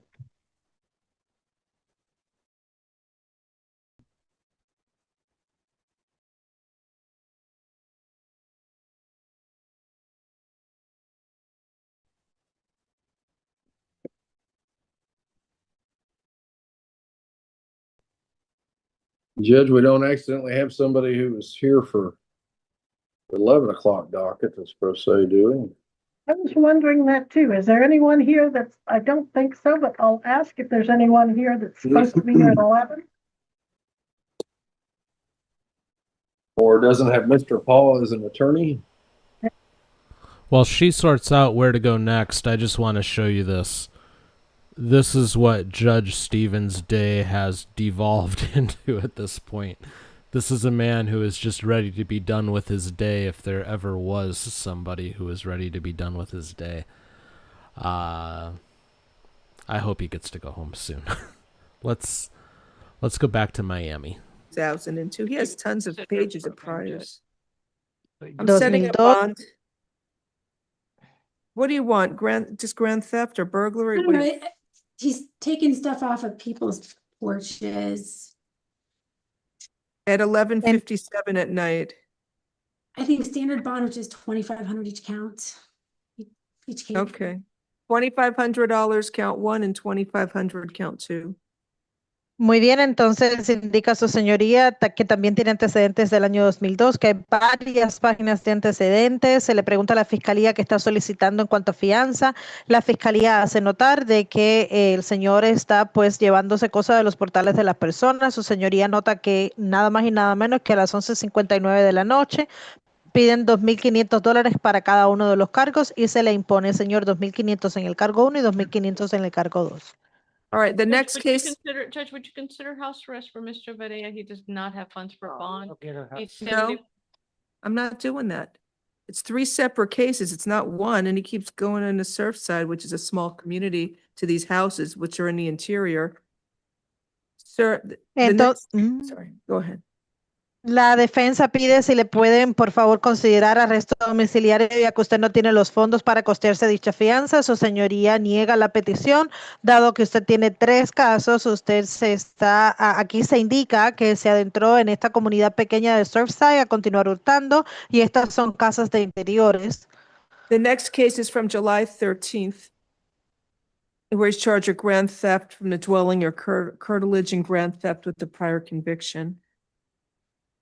Y entonces además tenemos el caso que es del 13 de julio, donde también se le acusa de hurto en mayor cuantía del área circundante de una casa y también hurto en mayor cuantía con una condena o más. You're ordered to stay away from the victim whose initials are RS. Se le ordena estar alejado de la víctima cuyas iniciales son RS, señor. And his residence at 9338 Abbott Avenue in Surfside, Florida.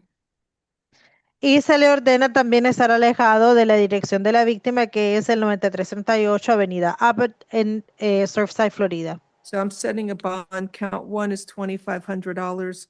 Oh, here he stole somebody's electric scooter. Indica su señoría, voy a establecer la fianza de $2,500. Oh, un momento, aquí él se robó la scooter eléctrica de una persona. So it's $2,500, count one. And count two is $2,500. Would you consider any reduction for him? So, Judge, he did 364 recently for a burglary. No. That was in 2023, he was sentenced. Entonces, su señoría indica 2,500 cargo 1, 2,500 cargo 2. La defensa pide que por favor tome en consideración el reducirle de alguna manera la fianza. La fiscalía interjeta diciendo que usted tiene recientemente el cumplimiento de 364 días apresados del 2023 por allanamiento, también por hurto, y su señoría indica que no.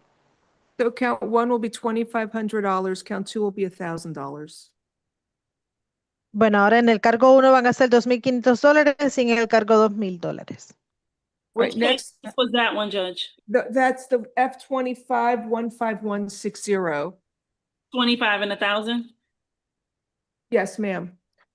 The next case, the one ending in 15159, that's from July 15th, where he's charged with grand theft of the curtilage and grand theft to the dwelling with a prior conviction. Entonces tenemos el siguiente caso que termina en 159, donde también enfrenta acusaciones de hurto en mayor cuantía y hurto en mayor cuantía en el área circundante de una casa con condena anterior o más del 16 de julio. It's from July 15th. He stole somebody's fishing rod valued at $250 from their front porch.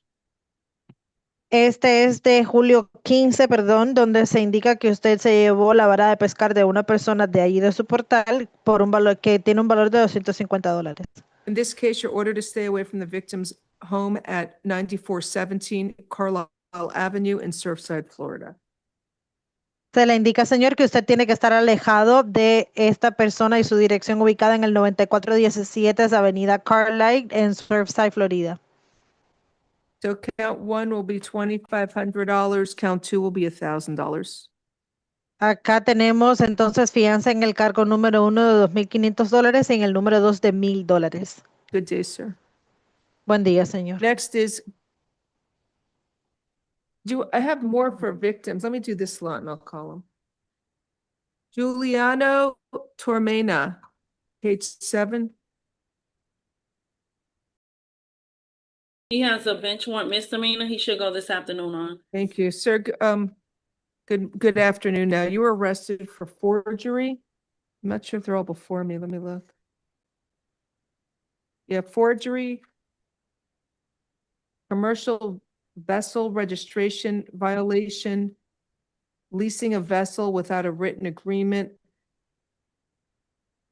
failure to have it says boat livery / boater ID card required, proof of insurance for the boats, no boat safety equipment, and it looks like another one, no boat safety instructions. Sir, can you afford to hire a lawyer? I don't know how much it's a lawyer. Well, do you have any money that you can use to hire an attorney? Yes, I think so. Well, do you work? Yes, I have a company. I have a boat company. So I'm not going to appoint the public defender's office for you. Do you want me to proceed now and set a bond and you can hire a lawyer at a later date? Or do you want me to reset the case for the afternoon calendar? You can try and reach out to a lawyer to have a lawyer. No, you can reach a bond and I can pay the All bond. right, let me review this for a minute. So the Marine Patrol stopped 2 jet skis.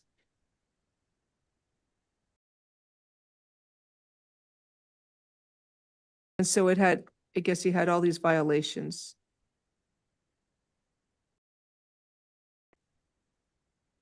Doesn't really set forth all the other things. So, sir, why are you giving me a stay away order from the person riding the jets? Let me see. Then maybe I'm wrong, Judge. Right, it Nice. says the victim said. Oh, the forgery. Right. Forged her signature on a public record without her knowledge. All right, so stay away from the alleged victim. Sharna Weiss, no contact with that victim, either directly, indirectly, in person, in writing, by telephone, or through third parties. Stay at least 500 feet away from her home, school, and place of employment. What do you want for a bond on this? You want me to give him pretrial? He has no priors. He has an open. You want me to give you pretrial services? You can get out of jail for free, or you want to post the bond? Yes, you can give me, I just rent a jet ski. I have a company. I rent a jet ski. I know, but you got to follow whatever rules are required. You can't, so just talk to a lawyer about what you have to do. Pretrial services, alternate bond, count 1, the forgery charge. I'll set that at $1,500. Then the rest of the counts are all like misdemeanors, second-degree misdemeanors. You want me to do $100 each? Judge. Okay. So, wait a minute. Counts, what is it, 5 counts? How many counts are remaining? I'm sorry. 2 through 7, Your Honor. 2 through 7? Oh, here it is. Counts 2 through 7 will be $100 each count.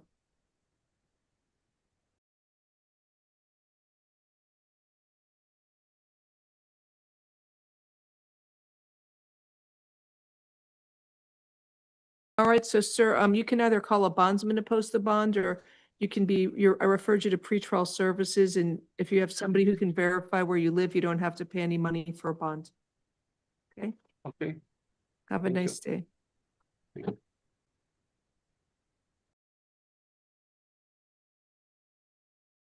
Quentin Mosley?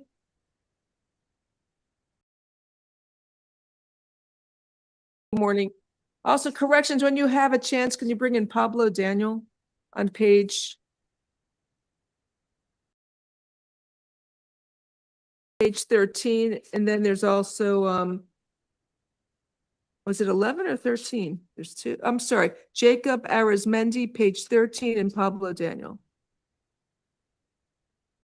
This is Mr. Quentin Mosley, page 9. Sir, you were arrested for dealing in stolen property, use of a firearm during a felony, possession of a firearm, weapon, or ammunition by a convicted felon, aggravated assault with a firearm, and unlawful discharge of a firearm in public or residential property.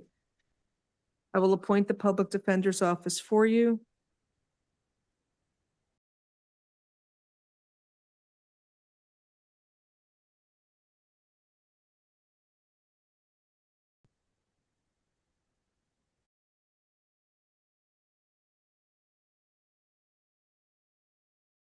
There's probable cause for the charges.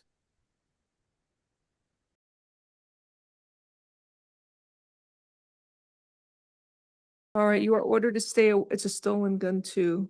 Right, so count one should be grand theft of A firearm. But there's no date. Number looks like it's maybe 2016 with the case number they Okay. have.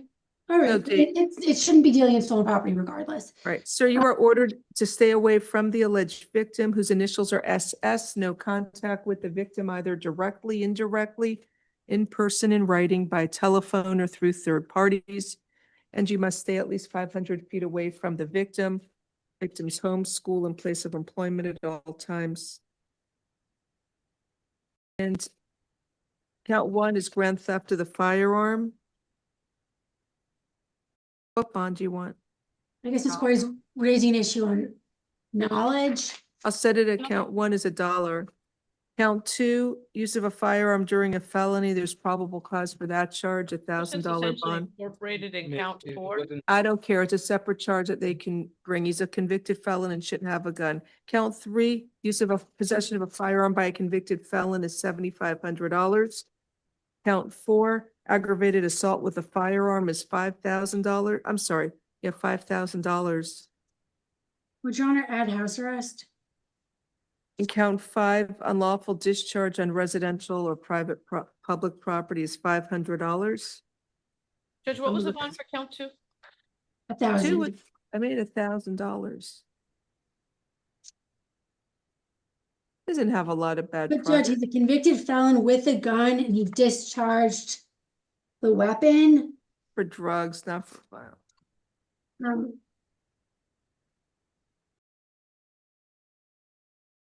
I don't know if there's a child present. I'm trying to see. What?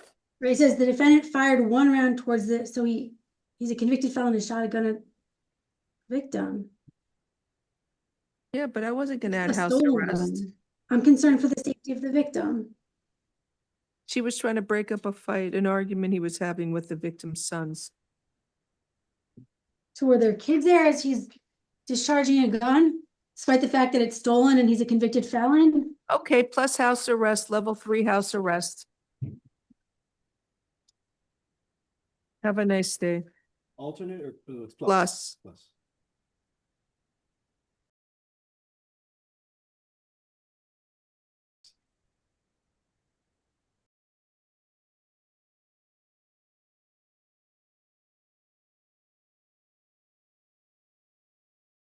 Corrections, you have Jacob Arizmendi, The alleged victims here, can you please raise your hand? page 13. That's not him, is it? No. Is this the other? This is Daniel who you asked for. All right, Daniel Pablo. Then after that, I need Mr. Arizmendi. Mr. Pablo's on one page, Your Honor? What number? Daniel Pablo is page 11. Good morning, sir. You were or good afternoon. You're arrested for aggravated assault with a deadly weapon and possession of a firearm, weapon, or ammunition by a convicted felon. So I will appoint the public defender's office for you. There's a victim here. I'm trying to promote her. If I could just. Ms. Cruz, if you want to accept a promotion, you can do so. And unmute and put on your video, please. He's a fugitive from Broward. Total Thank bond is $100.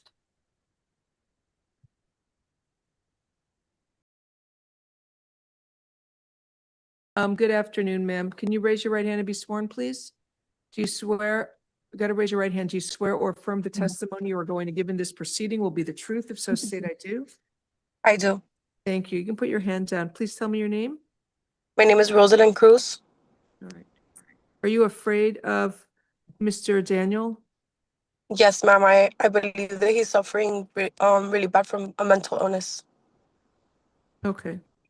And you want a stay away order? Yes, ma'am. Okay, thank you. State any questions? No. Ms. Corey, any questions? No, Judge, thank you. All right.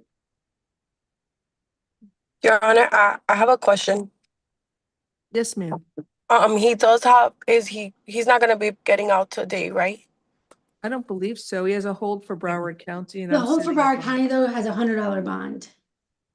He can post the bonds and get out. Sir, I'm entering a stay away order from the alleged victim, Rosalind Cruz. You are not to have any contact with the victim, either directly, indirectly, in person, in writing, by telephone, or through third parties. No contact with the victim through social media or other electronic means. You must stay at least 500 feet away from the victim, her home, school, and place of employment at all times. Do not engage in any criminal activity. Do not use or possess illegal drugs, and do not use, purchase, possess, or carry a firearm, gun, weapon, or ammunition. You must immediately surrender any firearms, ammunition, and any concealed weapons permits to the nearest police department and file a receipt with the court. Do you understand the stay away order, sir? Yes, ma'am, I do. Ma'am, does he visit your children? He doesn't, but that was my next question. Is that stay away order, does that connect with my children? Do you, I can put in here third-party no, it does not. Do you want me to allow third-party contact? No, I You do want to see not. the kids or you don't? I don't. So I'm then scared. I'm not mentioning anything about these children. He'd have to go to family court to see them or Well, if there's- it's because yesterday when he was arrested, he was threatening to kill, not only myself, but my kids as well. So then you may want to go over to the domestic violence, go before a domestic violence judge and file a restraining order on behalf of your children. So you can go to 175 Northwest First Avenue at the family courthouse. They do that there, or some of the branch courthouses may do that. So you can try and protect your children if you feel they're in danger, okay? The state's requesting a bond plus house arrest level 2. I don't know if I can do that if he has the Broward hold. He's homeless. And he's homeless. Then the state would be requesting an increased bond if you I want agree. Judge, I would ask that you find no probable cause for count 1.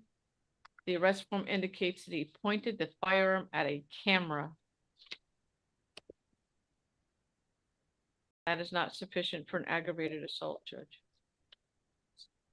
So maybe a threatening phone call.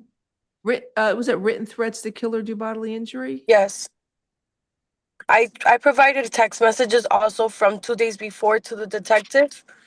And I also provided pictures of when he was threatening.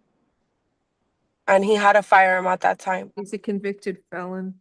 So count 1, there's probable cause for written threats to kill or do bodily injury. That bond is going to be $10,000.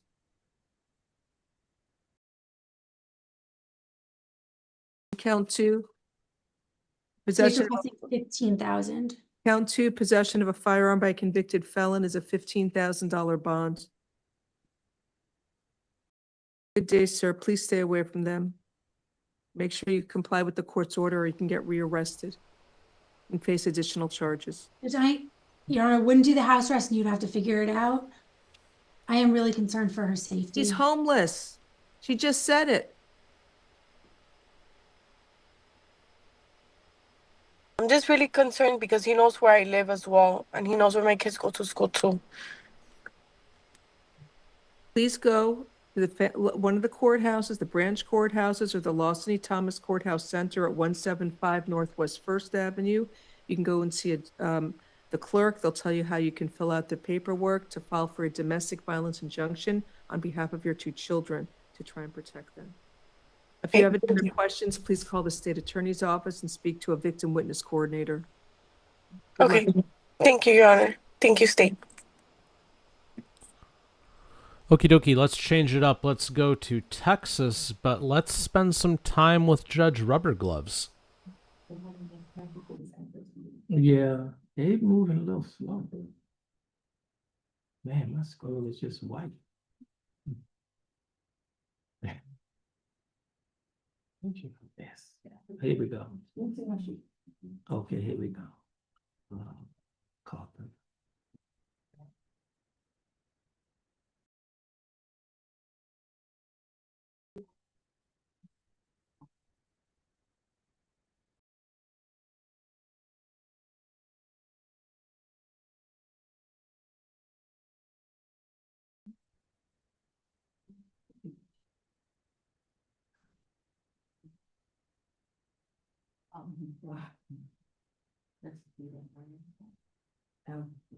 Should have. Miss well, see if Macy is still there. Where did, okay. Miss, yeah.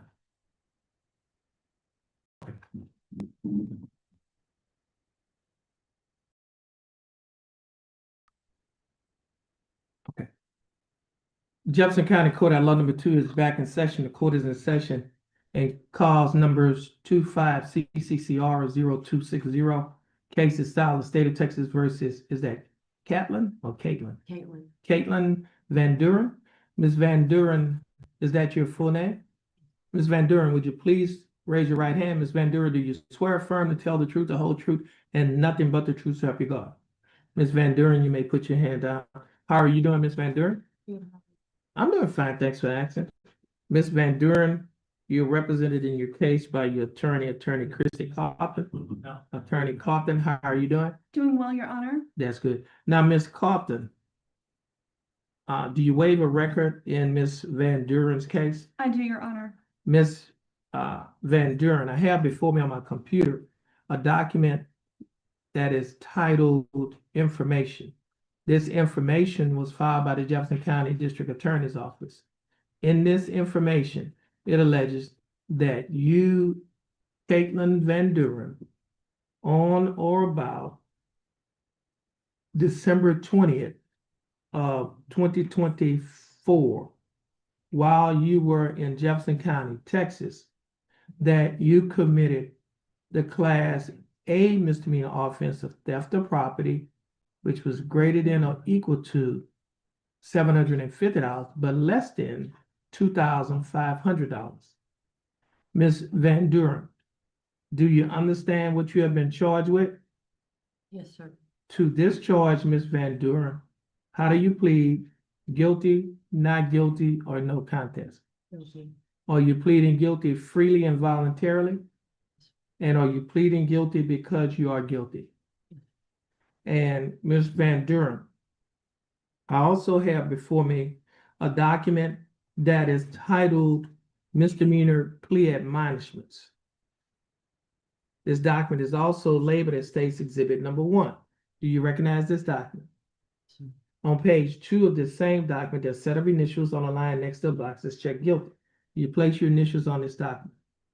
On page 3 of the same document, there's a signature above the line that's titled Defendant. Is this your signature? Yes, sir. On the next document that's titled Trial Court Certification of Defendant's Right of Appeal, do you recognize this document? Yes, sir. And is this your signature on the line that's titled Defendant? At the top of this document, there are 2 boxes checked. The first box that's checked states that this is a plea bargain case and you have no right of appeal. Do you understand that statement? The second box that's checked states that you're waiving your right to an appeal, which means you're giving up your right to an appeal. Do you understand that statement? I also have a document that is titled Discovery Certification. Do you recognize this document? Yes, sir. Is this your signature on the line that's titled Defendant? Yes, sir. Ms. Van Duran, before you signed and initialed these documents, did your attorney go over these documents with you? Yes, sir. And did you read and understand everything that your attorney went over? Yes, sir. Is everything in these documents true and correct to the best of your knowledge? Yes, sir. Ms. Van Duran, Are you a citizen of the United States? State offer States Exhibit 1.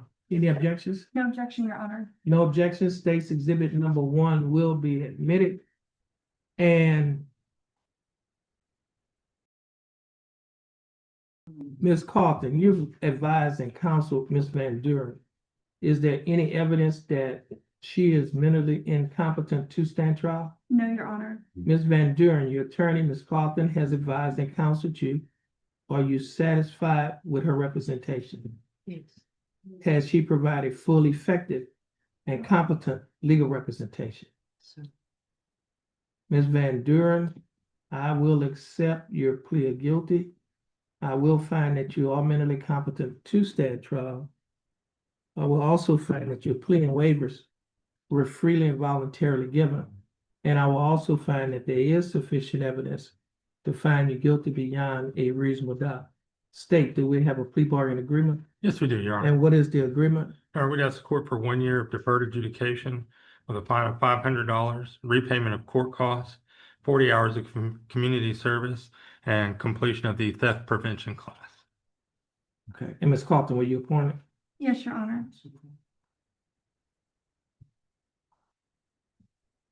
What's the court cost?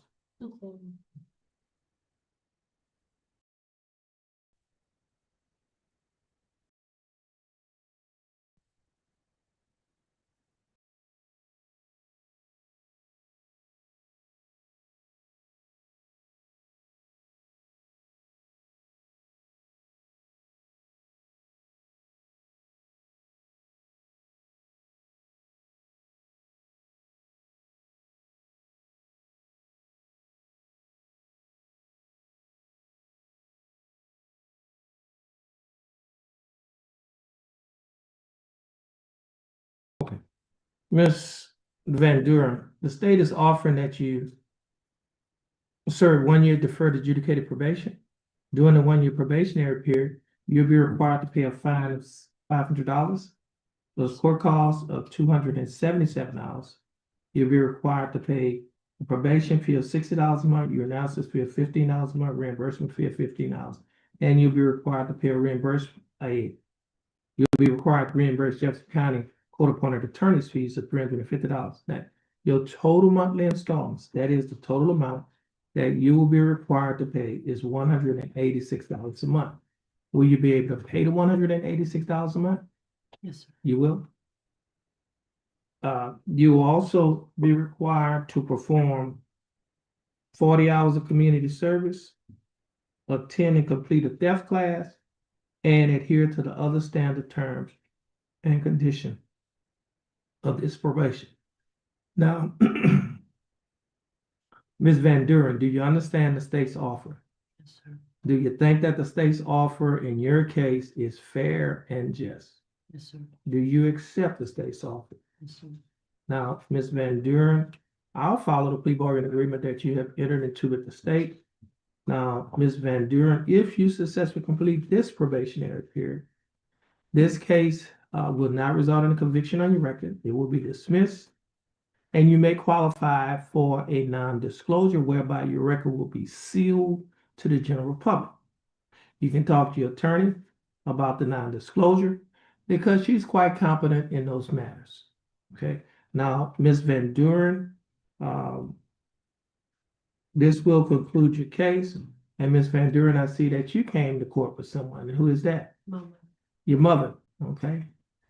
Ma'am, thanks for coming down here with your daughter. Now, Ms. Van Duren, I know you heard what I told the other young lady. And your mother, she's here with you today because, believe it or not, she loves you. Okay. You know, a lot of young people tend to think that, you know, they put a lot of stock in their friends. But you know what? What I found out, none of my friends put a roof over my head. None of them put clothes on my back. None of them put food on my table. Right? But my mom and my dad did. That lady did. Like I said, you know, I told the other young lady, you know, this is not the proudest day of your mother. But guess what? You can change that. Right? You can put all of this behind you. And the person that I'm looking at today, you know, You're gonna be a brand new person, right? You can do it, but you just have to put your mind to it. If you believe in your heart, you can achieve whatever you want to achieve in life. This is only a stumbling block. And as I mentioned to the young lady earlier, we've all sinned and fallen short of the glory of God. We all made mistakes in life, but we have a God who's a God of another chance. Okay, you're getting another chance. Okay, as I mentioned to you, you can put all of this behind you. You won't have this conviction on your record. To the general public, they can't see it, and you can accomplish whatever you want. You can take this stumbling block that some people look at as a stumbling, and you can make it a stepping stone. Okay, but you got to keep your head up. So it might be a storm that you're going through, but just like I told the other young lady, when you're walking through a storm, hold your head high. Don't be afraid of the dark. At the end of the sky, there's a sweet silver song of lark. Walk on through the wind, walk on through the rain, though your dreams be tossed and blown. Walk on with hope in your heart. You know one thing about hope? Hope floats. And so when you're drowning in confusion, frustration, hold on to hope, because hope floats, and you can hold on to it, and you can get out of whatever little trouble that you're in. But you got to believe in yourself, and you got to believe in that lady right there, because all of the things I know she told you, you probably didn't believe it. Sometimes we believe our friends before we believe our parents. But guess what? The road that you're going down, she's already been down. I've already been down.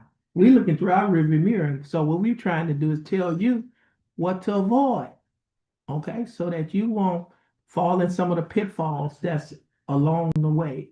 Life is a journey, okay? It's a road that we're traveling. And we've been on this road a lot longer than you, all right? You see, I know you got a lot of hair on your head. I used to have some hair, a whole lot of hair on my head too. But you know, over time, you know, it changed. But like I say, just hold on. Make sure you get that lady a hug and a kiss today. All right? You'll be all right. You're going to follow the directions of the bailiff. Once you finish following the directions of the bailiff, you're free to go. You have a blessed day. And ma'am, thanks for coming out here with your daughter and Miss Carlton and Mr. Macy.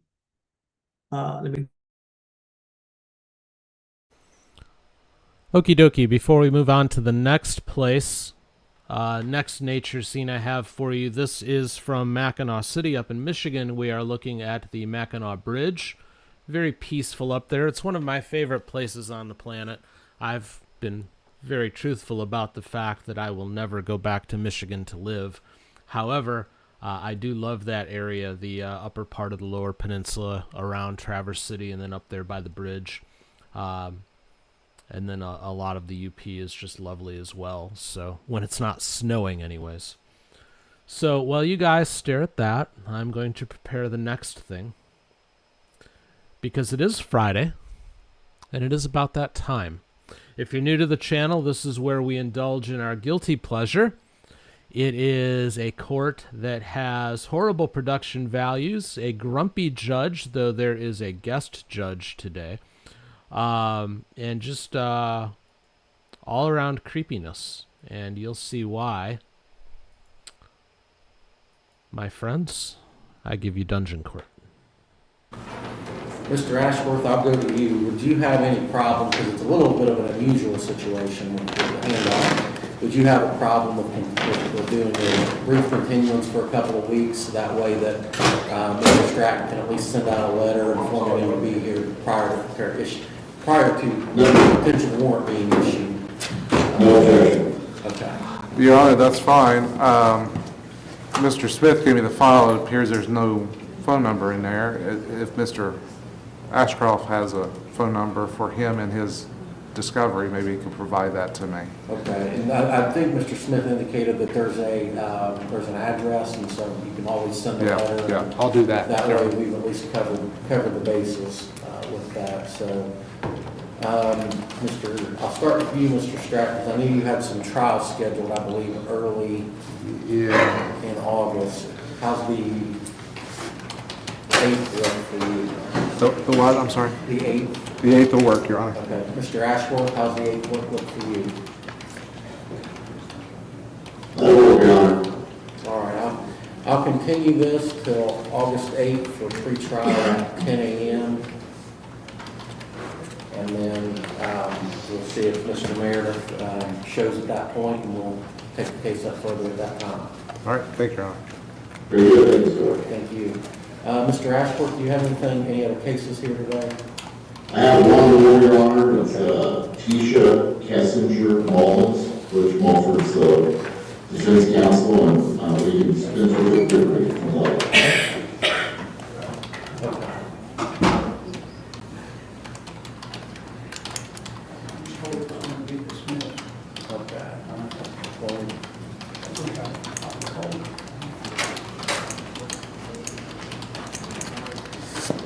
Mr. Ashworth, do you have a case number on that?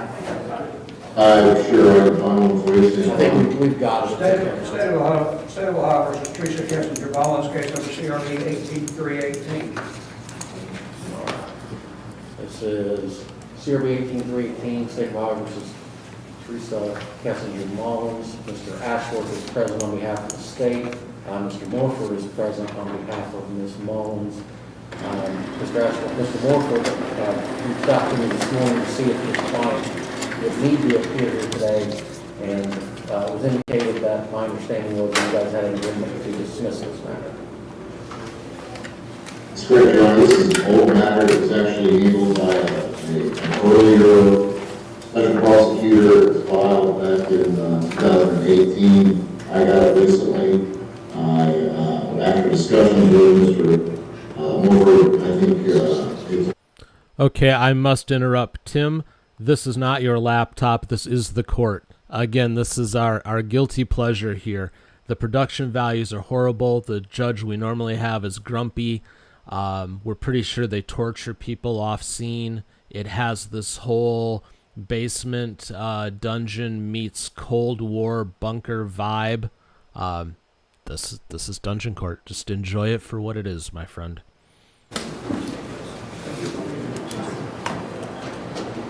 Yeah, let's go ahead. We have Mr. Tyler Smith in the courtroom. State of Ohio versus James DeWitt, case number CRA 24290, CRB 24635, CRA 24786, CRB 24787, A and B. I was just talking to him out in the hallway. I don't know where Mr. Stratton is, I believe that. Case now. All right, we got Mr. Stratton in the courtroom.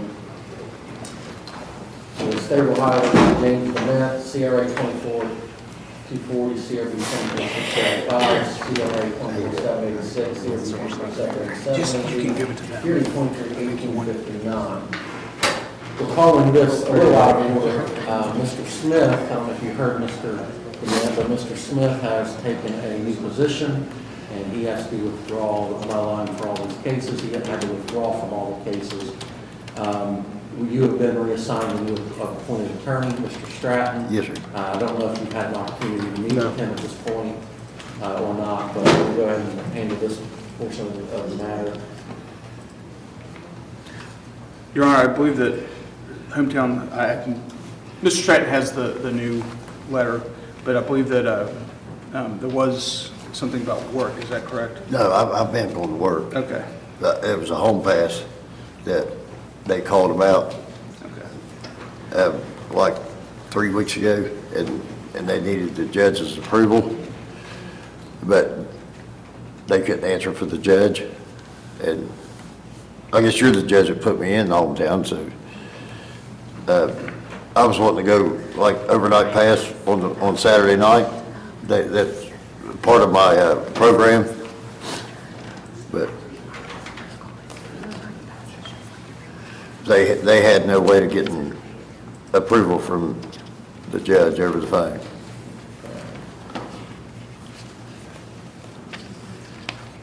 Well, what say you as his provider?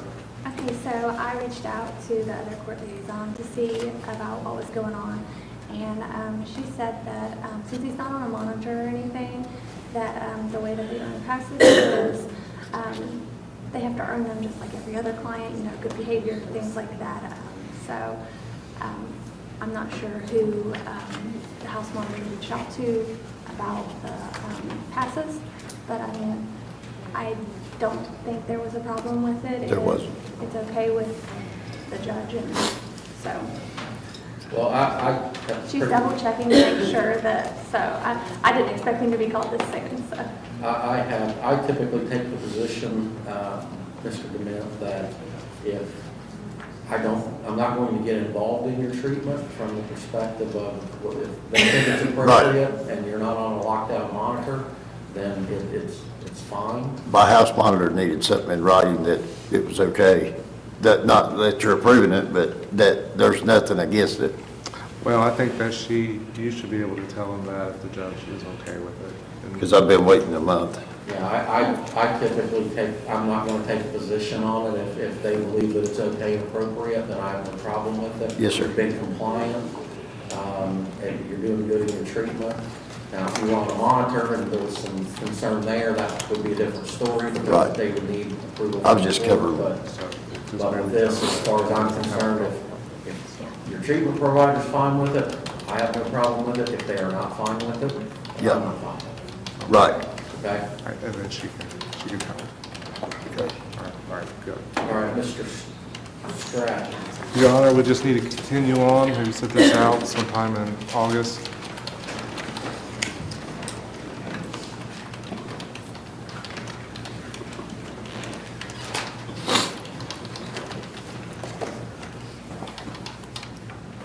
So they don't need anything in writing. Just, Okay. Yeah. How's your calendar, August 29th? August 29th to work, Your Honor. We have pre-trial preliminary at 10 a.m. Thank you, Your Honor. August 29th. Thank you, Mr. Dement. Thank You you, did Your Honor. keep up the good work. Thank you. August 29th. State of Ohio versus James Bassett, case number CRA 25-2580. All right, this is State of Ohio versus James Bassett, Sierra 2525 AMD.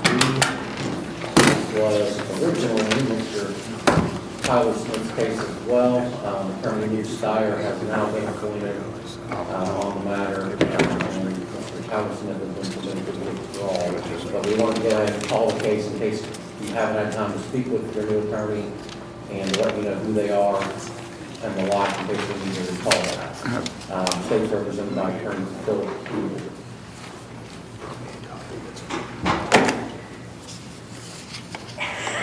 We've got a report today as well, Your Honor. And I've advised Mr. Bassett of the situation that I'm taking a new job and I won't be able to represent him anymore, and that I advised him that Mr. Sire was appointed to him, and he's in good hands. So. You can read my handwriting. That's a good report, Mr. Badger. So we need to find a date to come back on this one, I would assume. August 29th, work okay, Mr. Steyer? It does. We'll set this for preliminary hearing, August 29th, 10 a.m. Thank you. Thank you.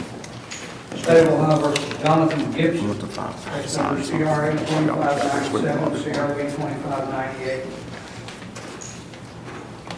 State of Ohio versus Jonathan Gibson, CRA 2597, CRA 2598. This was former Mr. Tyler Smith's case. It has now been reassigned to Mr. Roger Smith. Mr. Gibson is present, and Mr. Attorney Jeff Field. Step for a preliminary hearing, what we're calling it a little over the docket.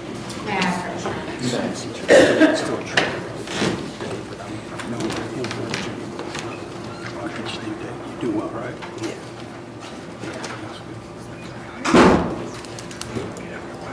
Mr. Gibson's a very good report.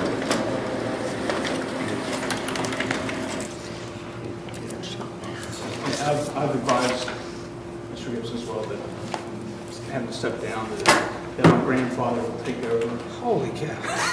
You know you're recording this, right? Yeah, I know. That just went out on the internet. Everybody spit their phone. Sorry, that was a brother, then a father, now he's a grandfather. All right. Mr. Roger Smith, August 29th worked for you as well. Let me get out of July, that would help. Actually, I've got a Thursday, Friday trial. I'm here the 25th of August, if that's an option. We can do the 25th. Okay. The August 25th for the preliminary hearing, 10 a.m. Thank you, Your Honor. Thank you, Judge. Thank you. You doing what you're doing, Mr. All right. Now we're going to move into back to the regular docket. We're going to start with reviews. When you hear your name called, come down to the table on my left, your right, and wait for your name to be called. Review hearing, anyone have review hearing? Alexis Anderson, Jonathan Benson, Dennis Cook, Andrew Curry, Alicia Fell, Mike Ferris, Cotamex Gomez. All right, Alexis Anderson? Yes. This is State of Ohio, this is Alexis A. Anderson, 1605 feet. Ms. Anderson, looks like we got in 12 hours of community service since the last hearing. We still have 24 left, and we still have a case balance of $10,125. That's the you've been making payments on that, so. We'll set you a new review hearing. Okay. Since you're making good progress, I'm going to go out a little bit further. Are Mondays or Fridays better for you? Either one. Let's go to September 29th at 9 a.m. for review. Awesome. Thank you so much. Thank you.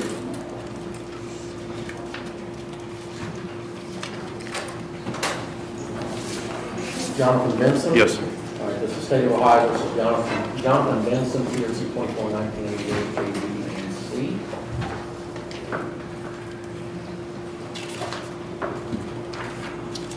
Can we have a report? No, he has completed us. Okay, well, that's fantastic news. Thank you, sir. Looks like if that was all you had left on the case, so the matter is now completed. All right. Thank you, So, sir. congratulations, you've done very well, and we're proud of you completing the program. You're now relieved of all of the duties, at least for this case. I don't know if you have any other cases, but at least as far as this case goes, this case is now closed, and you know, we can come back to court for it. All right, thanks, sir. Thank you. Dennis Cook? No. Dennis Cook? I'm on Zoom, sir. All right, it's the State of Ohio versus Dennis Cook, hearing 2603, hearing 164177, PRC 143645, EBC, PRC 143122, A and B. Mr. Cook is present via Zoom in the matter. Yes, Your Honor. All right. Mr. Cook, where are you zooming in from?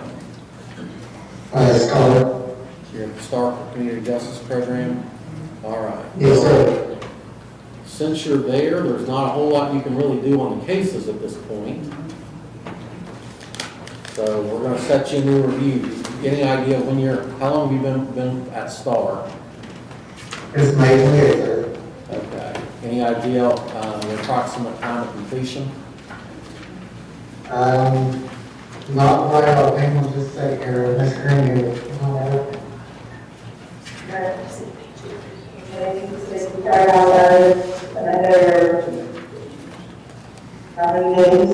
At least another 90 days. Okay. Well, why don't we do this? I don't want to lose track of you, so we'll do a halfway mark. I'm going to set you another review. You can appear via Zoom for September 29th. September 29th? Yep, and that'll be a review at 9 a.m. on all cases. No. All right, thanks, sir. All right, thank you. Have a good day. You too. Andrew Curry? Andrew Curry. All right, this is State of Ohio versus Andrew Curry, CRA 23464 A, B, and C. CRB 23463, CRB 22351, CRB 23291, CRB 2361, 320, 2695. Time is now 10:41 a.m. And Mr. Curry has failed to appear. There'll be a bench warrant to issue immediately for failure to appear.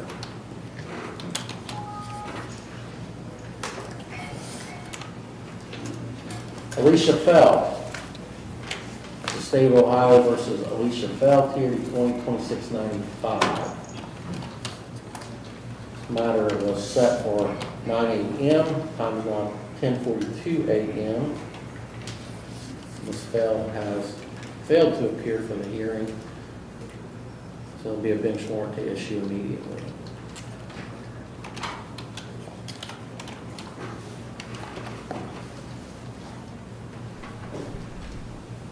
If I may cut in a little quick, thanks to the generosity of Ashley and Barbara today with the members that they have added, we have opened up another emoji slot. So I will take votes and suggestions for the next emoji we should add for our members. Just let me know in the chat what your thoughts may be.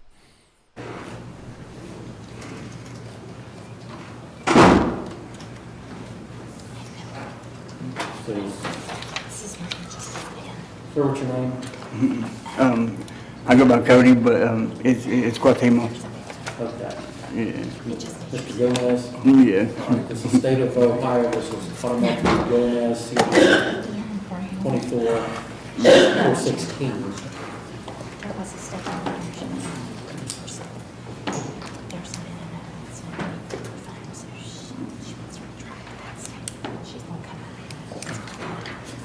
All right. Good report. You've completed the program there. I'm glad that you're continuing on with aftercare. You have $225 that you owe in this case. I have money today that I was going to pay on it. Are you going to pay all of it today or just a portion of it? Just a portion of it. Okay. I'll note that you're going to make a payment today and we'll set you a new review hearing. Okay. You can also work off, I believe it's $50 a day. You can work that off on community service if you want to save yourself some money as well. Okay. So, I'm going to set you a new review for September 29th at 9 a.m. If you have all that paid off by then, or if you worked it off through community service and probation has cleared it, you don't need to appear in case we close it. If you don't, you got to get back. Right. And as you hear, if you don't show up, you get a run. Yeah. All right, we'll see you back on September 29th. All right, thank you, Your Honor. Thank you. Heather Humphrey, Misty Hunt, Jeremy Kearns, Denise Sexton, Jeremy Stover, William Rice, Misty Shaver, Tony Walsh.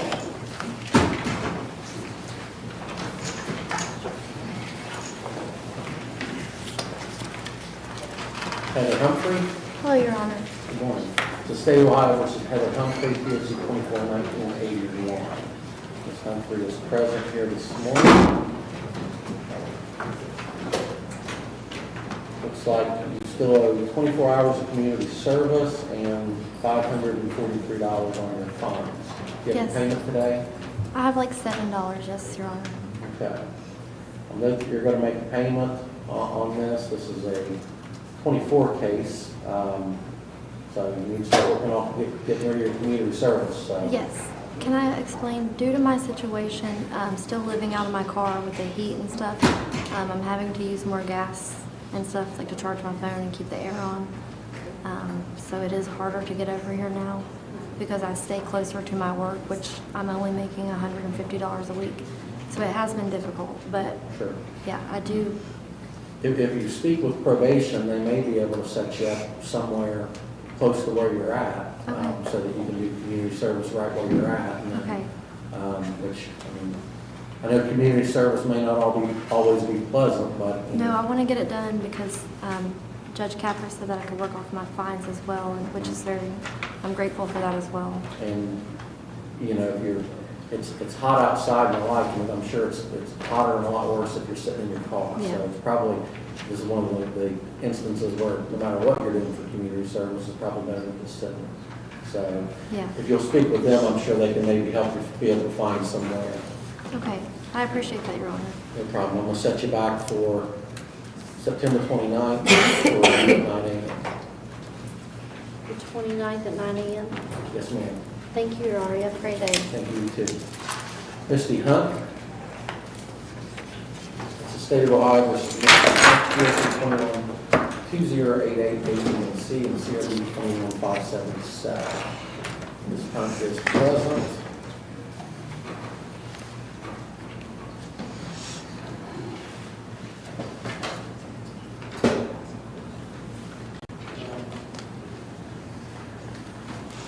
All right, Ms. Hunt, that's a good report.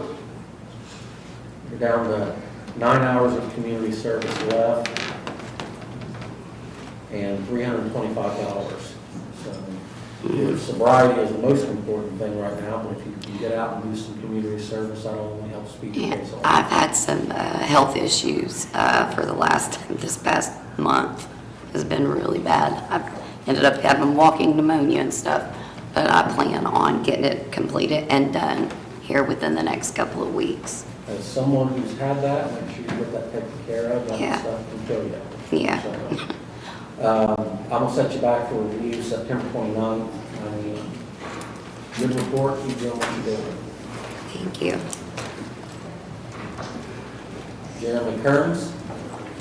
This is State of Ohio versus Jeremy J. Kearns, CRA 23738, CRB 23739. Mr. Kearns is present.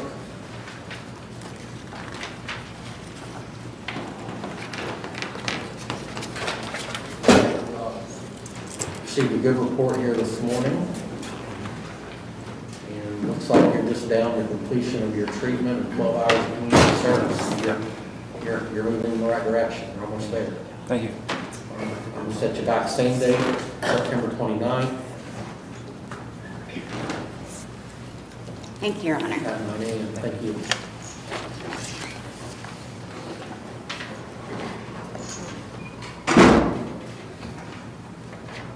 Denise Sexton.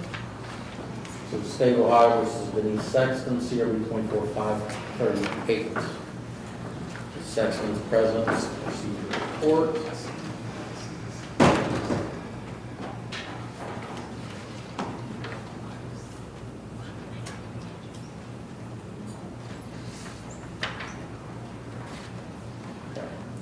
Overall, it's a good report. They'd like to be able to, they want to see you in the office for screenings. Yeah, I just been able to start walking again. Okay. Somewhat. So they've indicated that's going to be a future requirement. So That's we're fine. going to have to comply with that. Yes. I was just able to get her transportation needs met too, so. Okay. All right, still got community service. I understand there's been some Yeah. hurts on, you've been injured, I'm not particularly concerned. And I got a payment on my fines today. I made that payment as well. I'm going to set your review for September 26th at 9 a.m. Jared Stover. Jared Stover. It's the State of Ohio versus Jared Stover, CRB 24461. Mr. Stover is not present. He's not been seen in treatment.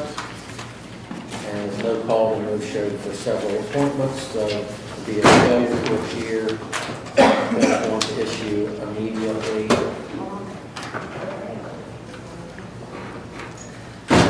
William Rice. The State of Ohio versus William Rice, TRB 20-2404, TRB 18-2548. Time is now 10:50 a.m. Mr. Rice has failed to appear. There'll be a bench warrant issued. Misty Shaver. State of Ohio versus Misty Shaver, TRC 17-3465, ABCD. Shaver is present here today, and this is a 2017 case, and I don't have that you've ever done anything on it. I went through, I put myself through OVB, a 28-day program. I have completion certification here, and I have signed up for services through Lodestar Behavioral Health Services. I will sign a release today, so they can start giving you the drug screens. Okay. Judge Capper wanted me to do drug screens through services. That's what he wanted me to do. I have a job, and I'm going to start paying on my fines and do my community service. And then just start working community service if you've got a job, what are your days off? It doesn't matter. I can do it start on Saturday, Okay. this Saturday. Well, I'm gonna put you on a much shorter leash because we don't have evidence that anything's been done. And so I'm gonna put you on for another review August 1st at 9 a.m. And I'm gonna make a note that you're going to begin community service on July 19th. What time? 10 a.m.? 7:30 a.m. On the first, what time? Oh, 9 a.m. excuse me. All right. Thank you, Ms. Stable. We'll see you back on August 1st. Thank you. Tony Walters. The State of Ohio versus Tony Walters, CRA 24466, CRA 24467, A and B. Mr. Walters has not appeared. It's 10:52 a.m. Cited to be here at 9 a.m. So the failure to appear, bench warrant to issue. We're ready for a rain shower. All right, friends. So we've about reached that time. So I'm going to, excuse me, I'm going to leave us today with the first nature scene that we found this week. Our bear friend here as he tries to catch his breakfast up in Alaska. I hope you all had fun today, and I hope you all had fun this week. I know I did. It was a weird week, lots of glitches and stuff like that, but we made it through. And I look forward to seeing you all on Monday at 10 a.m. Eastern, 7 a.m. Pacific, a half an hour earlier for channel members. Go have yourselves a great weekend. Go do something fun. Enjoy yourselves, and we'll see you Monday. Take care. God bless.